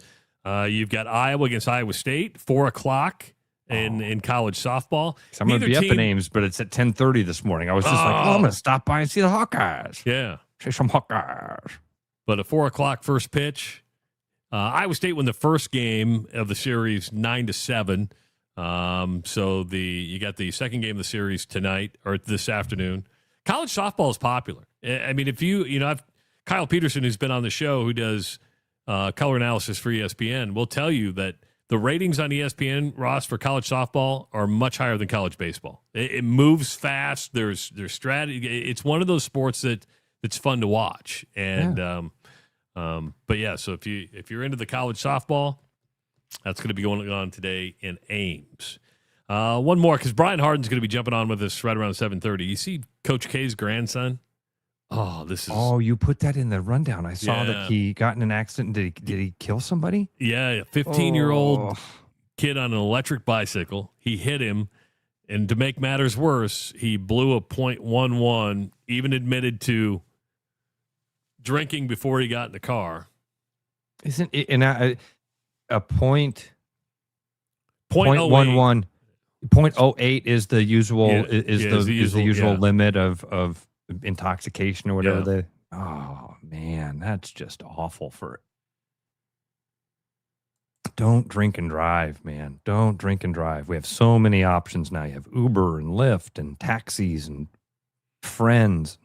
Not that I haven't done it, man. I've made that mistake. Too many times, dude. I think if you're a certain age, we all have, right? Yeah. I mean, I would be foolish to go, I've never done it. Of course I've done it. Was it stupid? Absolutely. Yeah. Now it's just you're not thinking with clear whatever that is. I can do this. I'm good. The number of times, dude, I've woke up the next morning and gone, I should not have been behind the wheel last night. Thank God that it didn't happen, because, man, a lot of people that are listening to us right now are like, I did it once. The last time I did it. Folks, if you're done growing a family, a vasectomy may be the right next step. At Urology Center of Iowa, they offer a no-scalpel procedure designed to be simple, safe, and convenient. It's performed right here in Des Moines by specialists who focus on men's health every single day. Take control of your future with confidence. Visit iowauro.com and click schedule an appointment at Urology Center of Iowa. We see you. Brian Harden, athletic director at Drake University, joining us next on the Rush Radio Show, powered by Willis Automotive. Game on, keep your edge with Body Armor Sports Drink. Bold flavors, electrolytes, and hydration that goes the distance. Grab Body Armor before the grind, during the game, and after the win. Body Armor Sports Drink. Hydration that's real and better for you. Pick up Body Armor Sports Drink on your next grocery store run or convenience store trip. Hey Iowa Lottery fans, it's Kyle Larson. High Limit Racing is returning to Iowa for 2 races in June. And you can win a chance to meet me, tour the pits, and watch the action from a VIP suite at Davenport Raceway or Shelby County Speedway in Harlan. Plus, score exclusive race day merchandise. Just enter your non-winning Diamond Dollars scratch tickets into the Iowa Lottery VIP Club for your chance to win. It's free and easy to join, so enter before May 4th and we'll see you at the track. Spring is upon us. Birds are chirping, flowers are growing, and the temperatures are rising. But that also means rain, pollen, and humid summer days. Now, we can't really do anything about that when you aren't in your car, but for when you are in your car, we are offering our Fresh Spring Special package. For the month of April, you can get wiper blades, an engine air filter, and cabin air filters with the FrigiFresh treatment for 20% off retail. Shake off the winter and throw open the shutters at LandRoverDesMoines.com. Hi, it's Noel. At Fiscus Jewelers, we're honored by the fact that our customers continue to come back on purpose, and that trust means everything to us. For years, we've been privileged to be a part of life's most meaningful moments, and we never take that responsibility lightly. We proudly offer the largest inventory in Ankeny, cutting-edge custom designs, including free CAD drawings, and a team that takes the time to get it right. Thank you for choosing us year after year. Fiscus Jewelers, your jeweler for life. Hi, I'm Tom, owner of Central City Liquors. Our customers love us because we offer a large selection at an affordable price. And to keep costs low for you, we don't splurge on fancy promotions and expensive equipment. This commercial is being shot on a phone taped to a stick. Anyway, we are proud to announce our new rewards program that allows customers to save more the more they buy. So don't spend more to pay for fancy commercials. Save at Central City, where we know what's important. I told you we should have used duct tape. Hi, it's Josh Romick at Willis Lexus. I want to tell you about our Lexus Spring Sales event we have going on, where you can take advantage of $150 off 4 tires or $75 off a set of 2 tires. Give us a call to schedule or visit us online at willislexus.com. Back like a rash you thought was gone. Travis and Ross aren't contagious, but they are addictive. It's the Rush Radio Show, powered by Willis Automotive. When your lights flicker or your outlets quit, call the pros at Mr. Electric of Central Iowa. Licensed local electricians handling everything from repairs to installations with upfront pricing and dependable service. Power up your home or business. Visit MrElectricIowa.com today. There was some electricity last night at Jordan Creek Mall, and they did the Drake Relays Indoor Pole Vault event, which we said earlier in the show, one of the coolest things in sports just because it's different. Joining us now on the Rush Radio Show, as we are always lucky and privileged to have this man join us, the one, the only, Brian Harden, Athletics Director at Drake. Good morning, sir. Good morning, fellas. How are you? Good. Doing well. That was that is super cool to see the visuals of that pole vault in the mall, man. That's such a neat idea. It is. And I'll give credit to Blake for just continuing to find ways, Blake Bolden, our relays director, for continuing to find ways to get people excited and aware of what relays is, introduce them to, sports that we normally see maybe once every 4 years during the Olympics and certainly around here once a year with the relays. So between that, what Brian Brown did years ago with the high jump at the high V, we've done some pretty cool things with shot put that we're doing again here tomorrow night. I think even Grand Blue Mile is another example of that, of taking road races and putting a different twist on it and putting it in downtown Des Moines. So we'll see a great spin on that here tonight. So I think it's really cool. I love how when I was a kid, the relays were 2 days. It was Friday and Saturday, and then it expanded to a third day, to Thursday evening. And now you see relays kind of take over the whole week, from road races to beautiful Bulldog to now all these other, to the pole vault, to Grand Blue Mile, to the shot put event tomorrow night at the field house. So it's becoming much larger. And there's actually been conversations about how do we take some of this outside of just this last week of April or outside of the spring, and are there ways that we could partner with other signature Iowa events to have some type of relays presence there too? So who knows what that could look like in the future. We've kicked around some ideas internally, But I know that Blake will never stop thinking about how to grow the relays brand and get more people interested and excited about Drake relays. I'm going to ask you a weird question I'm just curious because the relays is an event by itself. Does that fall under your department? Because I didn't know, because Blake is like the executive director, runs it. Does he have to like, hey, I have this idea, run it by you? How does that all work as a reporting structure? Because it's a unique event, right? Yeah, so that's a great question, and one that I wasn't entirely familiar with growing up here. Having attended the relays, ran in the relays, and then left for a little bit. Even when I came back to interview for the job, I needed to kind of brush up on it. So Drake Relays actually falls under the Drake Athletics umbrella. And so Blake is one of our senior associate athletic directors, reports directly to me. And so our department benefits from the success of the Drake Relays. Is there an old guard? Meaning when Blake comes in and he's like, hey, I want to do this fun thing.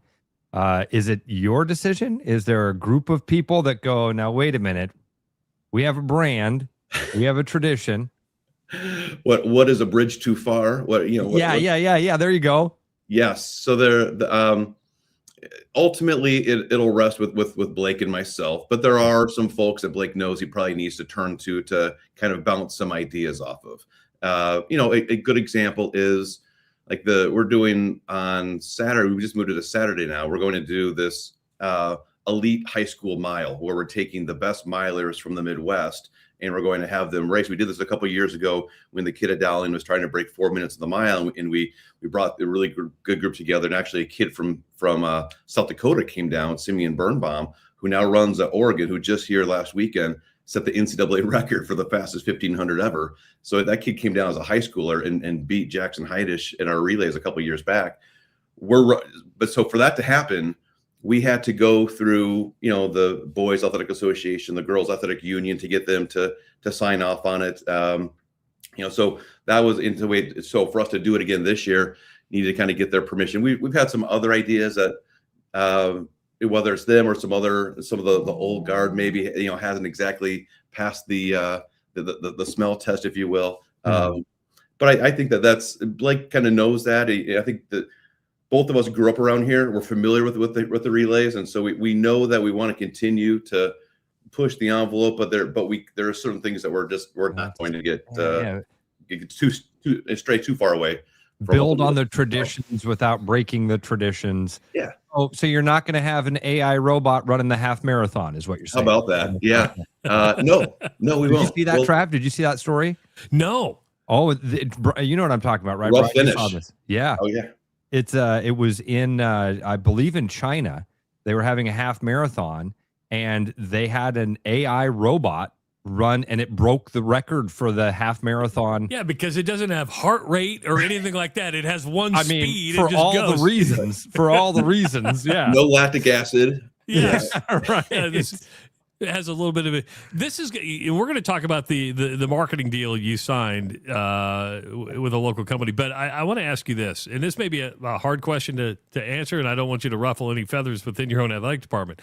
What's the best thing for the brand of Drake? Is it the relays from a statewide regional level? Is it men's basketball? Is the relays the brand of Drake? Well, yeah, I would say that we jokingly like to say that Drake University is the only school that's named after a track meet. That's good. So it put us on the map 115 years ago. I mean, let's just be really clear about that. It put us on the map 115 years ago, and there's not an event in Des Moines, not an event in Iowa, not an event at Drake, any way you want to slice it, that brings that type of global attention to our community. I mean, Paul Morrison famously would talk about how Drake Relays was Des Moines' window to the world. And so the last weekend of April gives a chance for people all over our country, all over our world to get a sense of where Des Moines, Iowa is and why the Drake Relays are important. So it's critical to our past, present, and future. And when I first got here, I mean, we were doing more, if you want to break down from like how it impacts our department, we were doing more in relays ticket sales than in our basketball ticket sales combined. Now, that's since changed. We changed our pricing structure a little bit, and basketballs have taken off. And so That's not the case any longer, but it is very important to our department for a variety of reasons. It really important to our institution, really important to our community. I mean, the Drake Relays this weekend will bring in more than $10 million to our local economy. In terms of how we fill up hotel rooms and restaurants. We'll have 40,000 people, an additional 10,000 participants from road races to Grand Blue Mile to the relays participating. So in excess of 50,000 folks who wouldn't be around Drake's campus or the Des Moines neighborhoods are going to be here this week and this weekend because of the Drake Relay. So it has real significance to us. And when we host other events inside Drake Stadium, and that's why it's so important that we find a way to update and move Drake Stadium forward. When we do other events like AAU National Junior Olympics, USA Track and Field Championships, NCAA Track and Field Championships, those events bring in millions of dollars to Des Moines that have been bypassing our community for the better part of the last decade. NCAA championships and USA Track and Field Championships used to always come to Des Moines. Since from 2006 to 2019, we hosted some like 11 national championships in that time period. We haven't had one in almost a decade now. It's because our stadium has fallen behind. So Drake Relays, we're able to kind of do certain things to make sure that, for what we need for that event to occur, the stadium is perfect. But for us to kind of get back and to find ways for Drake Stadium to return to being that community asset that it has been, that it needs to be, we'll need to put some investment into it. And that's where we know that Drake Relays is critical. And we know that we can add more value to our community in that sense. So it's very important to what we do. Basketball's obviously, what we saw the last handful of years and being able to get to March Madness and win games there. And that's a huge deal as well. And that has its own impact on our department and on our campus. But there's nothing really that our area offers for any of our events in this community that add the value back to Des Moines like what the Drake Relays does. All right, so I was at Lucky Horse having lunch with a friend the other day, and I love the photos that Bruno's got up in the inside Lucky Horse of the old. I mean, they have photos inside Lucky Horse, Travis, of like Drake Stadium 120 years ago or something. It's crazy, but you can still see kind of the structure when you look at it. You can kind of still see the horseshoe design there. What is it, Brian, that has to happen with the stadium to what is that upgrade you're talking about? Or what is that thing that needs to happen? Because, man, when you say it, I go, it's perfect for track and field. Why are we missing on events to other communities? And it has nothing to do with how affordable Des Moines is. It has nothing to do with how easy it is to get to. And certainly with the airport expansion, it's going to be even easier to get to Des Moines. So there's a lot of benefits that the NCAA and folks, why they would love to be and in Des Moines. Our stadium's fallen behind it in just a couple areas in terms of how we're not able to provide just the bare minimum requirements for, how many runways do you have for horizontal jumps? What are you doing for, in terms of runways for javelin? Do we have some of the hospitality spaces that are built in there? Do we have everything is our press box set up in the way for some of the media use these days? So there are some challenges that we ballparked is going to be, $6 to $10 million of what we can do to make some pretty simple changes that can happen over the course of the next couple summers, really, and put it in a spot where we can now earn those bids again. And the reality is, if we invest up to $10 million, all it's going to take is one or two events for that economic impact to exceed the amount that we've invested into the stadium. So we've had some nice, encouraging conversations with some local business leaders to make folks understand that this isn't about Drake, because the reality is we don't need to do some of these things for us to continue to have the Drake Relays or the Iowa High School State Meet. But if we want to continue to make Des Moines a destination for these national track and field events and have significant economic impact on our community, then we should probably get a little bit of help here to, get this community asset back to where it needs to be. Hey, there's return on investment, right? Okay, can I ask, how does the new, and I say new because it feels new to me still, how does the MediaCom stadium, the high school stadium, does that benefit you at all? Does it benefit you during the relays? Is it a factor? It benefits us in a lot of ways in terms of, bringing folks down to campus that wouldn't be here otherwise. Obviously being able to have a place on campus for our soccer teams, I think provide a really great spot for DMPS. And I'm sorry, I mean specifically for the relays. Is there is it nothing there that benefits you to have? Okay. Not much. And we have to be careful too, because DMPS will have soccer games. And so we have to make sure that if they've got soccer games going on here this weekend, that they have that stadium available to them. So we've thought about kind of what that looks like. Can we open it up to have and put the on the video board, have the meet happening and have teams warm up on the field there or hang out in the bleachers. But it's Des Moines Public School Stadium. I mean, we're a tenant there. We manage the property, but it is DMPS stadium. So it's really working with the great partner that is DMPS. That's where it's we can't just say, well, this is what we're doing. I mean, it's theirs and wow. So we I thought you could. I did. I didn't schedule. I knew that it was a DMPS stadium, but I guess I thought you had a little bit more. It was a facility that would benefit in that way, but it can, and I'm sure that if we went to them and say, hey, this is how we want to utilize it, they would certainly be willing to listen. So they've been wonderful with this whole process. So you want to get Drake out there in some more high partnerships, and you've partnered with Corner 3. That's a local sports marketing firm. To put this in perspective, and tell me if I'm reading this right. It's kind of like Iowa State with Learfield, right? I mean, they have Learfield. You've done Corner 3. What do they? Am I right in that analogy as kind of a selling partner or not? A little bit. I mean, we're with Learfield also. So Drake Sports Property, yeah. So Greg Ellis and his team lead Drake Sports Properties, and so they're in that respect. So we have that in place here. The deal with Ryan Grant, and you guys know Ryan from his time, working as the president of the Wolves, running Ivy Sports. Ryan was a sales guy for KXNO when I met him 25 years ago or so. Yeah. Yes. and so he knows the area really well.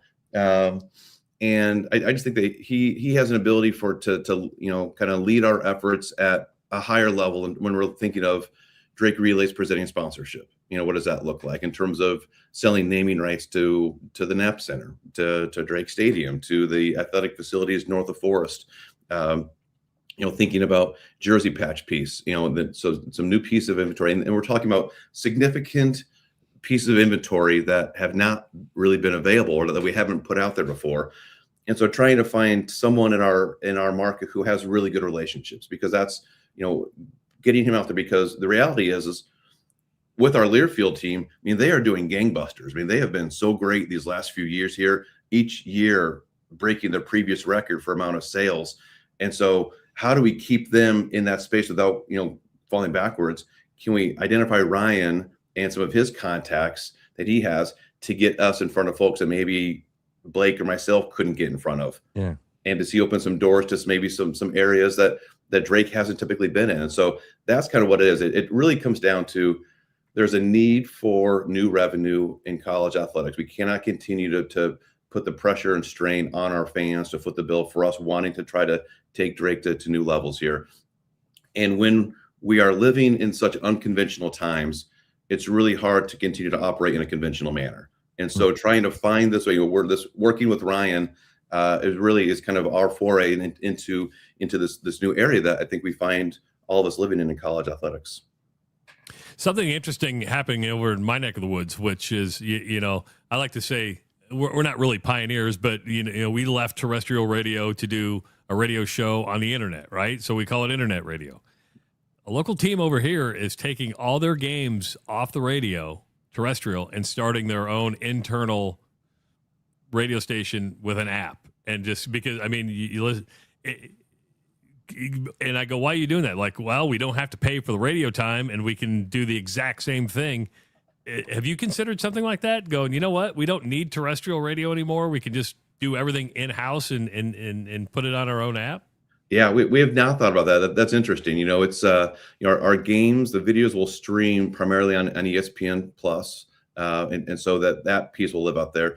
We do have great partners through Des Moines Radio Group that will have our basketball games and football games broadcast on it, and Drake Sports Properties will sell advertising into that. But is there a model there? Because we're buying that radio time. Yeah. And so what does that look like?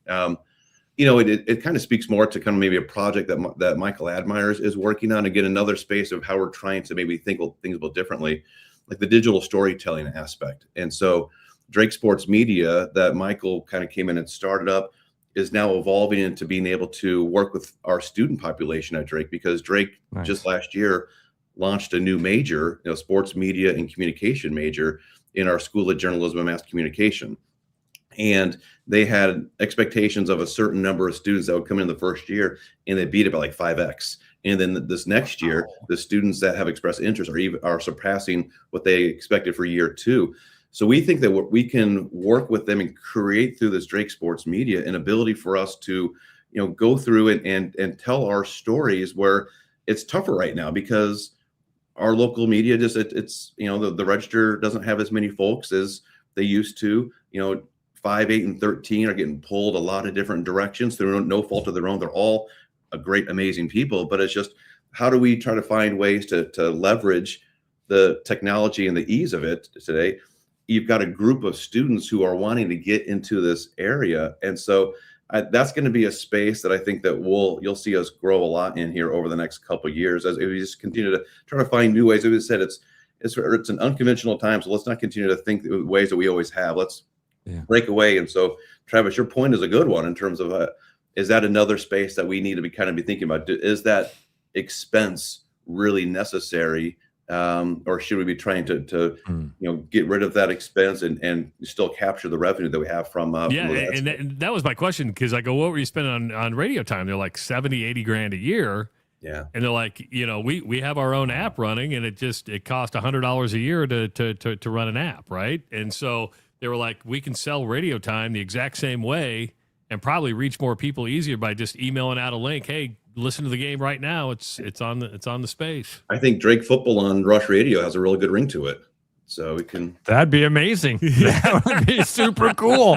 Download the TuneIn app. You can listen to all the Drake football games. We have the infrastructure ready to go. It's already built in. We'll get Chuck Reed on the phone with you here this afternoon.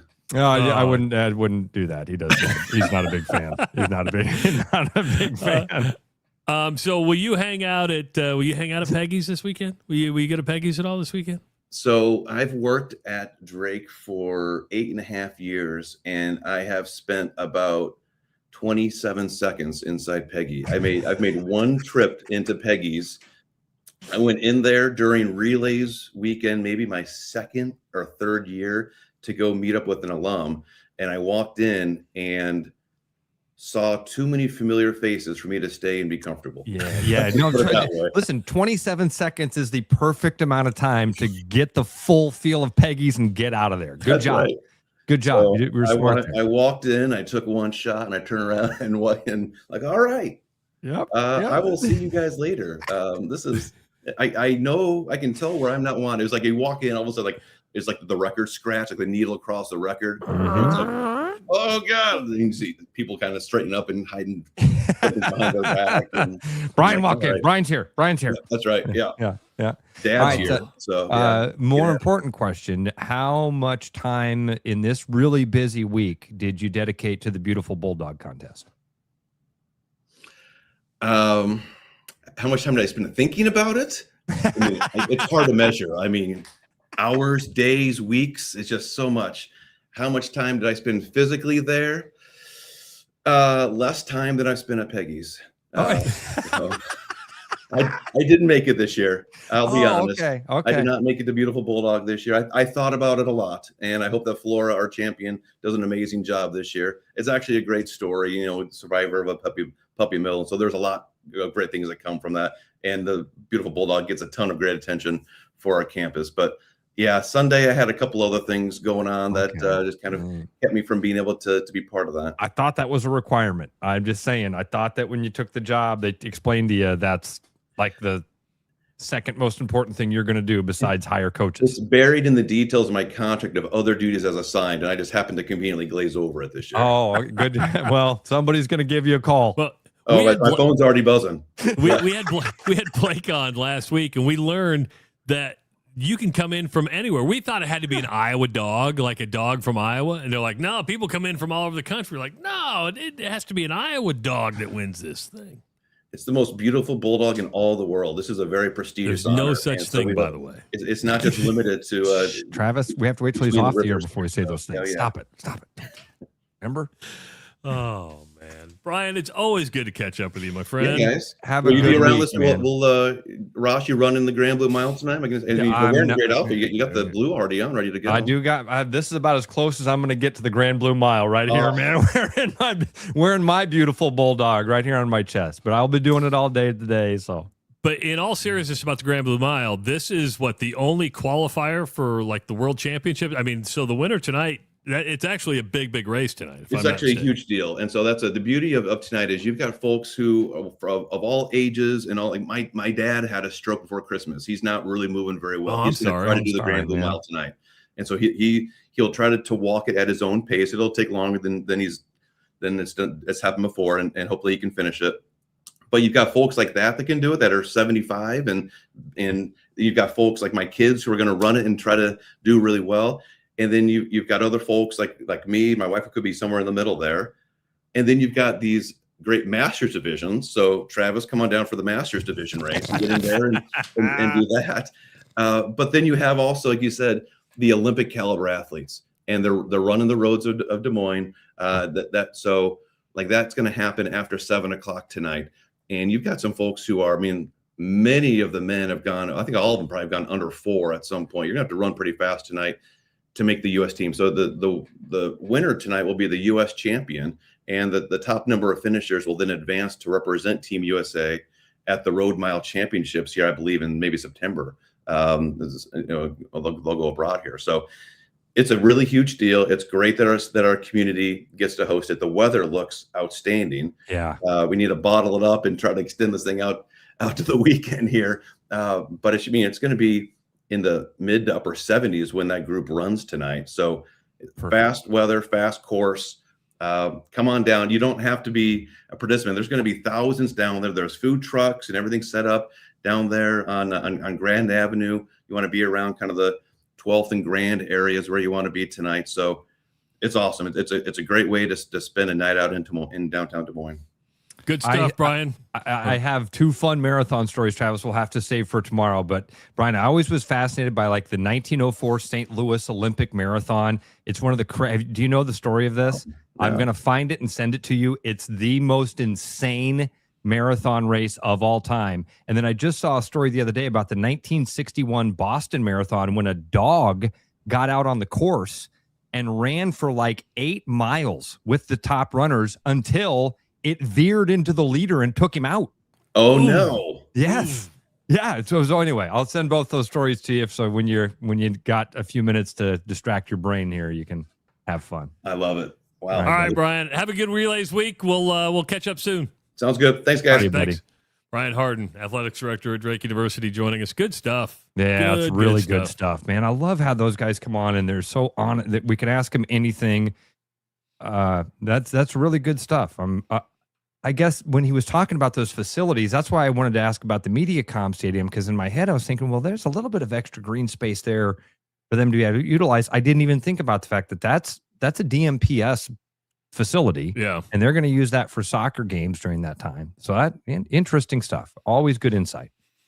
Relays weekend, and it's good, and it brings in so many people, and not just fans, but competitors from all around the state. That's why that high school division is so cool.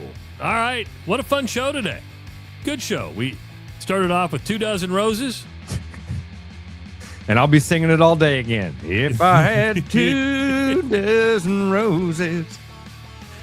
Everybody enjoy your Tuesday. We'll be back tomorrow morning at 6 a.m. Thank you for listening. Thank you for watching. Enjoy your Tuesday, everybody. It's the Rush Radio Show powered by Willis Automotive. Start spreading the news, 'cause it's time to buy booze, and there's only one place to be. You can see all your friends, the good times never end, unless you're just loitering. It's Central City. We can make your dreams come true. No guarantee your dreams will come true. Central City. All this booze is waiting for you. Look at all this booze. Hi, Noel from Fiscus Jewelers. Thinking about popping the question? Take their breath away with a diamond you can trust. Rare and forever natural diamonds. Thoughtfully selected and pre-screened using advanced technology. If you don't see exactly what you're looking for, we'll custom design it together. Our experienced team is here to help you create something truly meaningful. And let's not forget about the guys. We proudly offer the largest selection of men's wedding bands around. Fiscus Jewelers, your jeweler for life. Boy, howdy, we love spring. Flowers, nature coming alive, pollen, bugs, rain. Wait a second, those last three things aren't great. If only my Volvo had new wiper blades, engine air filter, and cabin air filter treated with FrigiFresh. Wait a third, that's the Fresh Spring Package available at Willis Volvo Cars for 20% off retail during the month of April. I better go online to Willis Volvo Cars to schedule my appointment, and you should too. Hey Iowa Lottery fans, it's Kyle Larson. High Limit Racing is returning to Iowa for 2 races in June. And you can win a chance to meet me, tour the pits, and watch the action from a VIP suite at Davenport Raceway or Shelby County Speedway in Harlan. Plus, score exclusive race day merchandise. Just enter your non-winning Diamond Dollars scratch tickets into the Iowa Lottery VIP Club for your chance to win. It's free and easy to join, so enter before May 4th and we'll see you at the track. Your edge with Body Armor Sports Drink. Bold flavors, electrolytes, and hydration that goes the distance. Grab Body Armor before the grind, during the game, and after the win. Body Armor Sports Drink. Hydration that's real and better for you. Pick up Body Armor Sports Drink on your next grocery store run or convenience store trip. Back to the rush. Strong opinions, weak filters, and just enough sense to stay on the air. It's the Rush Radio Show, powered by Willis Automotive.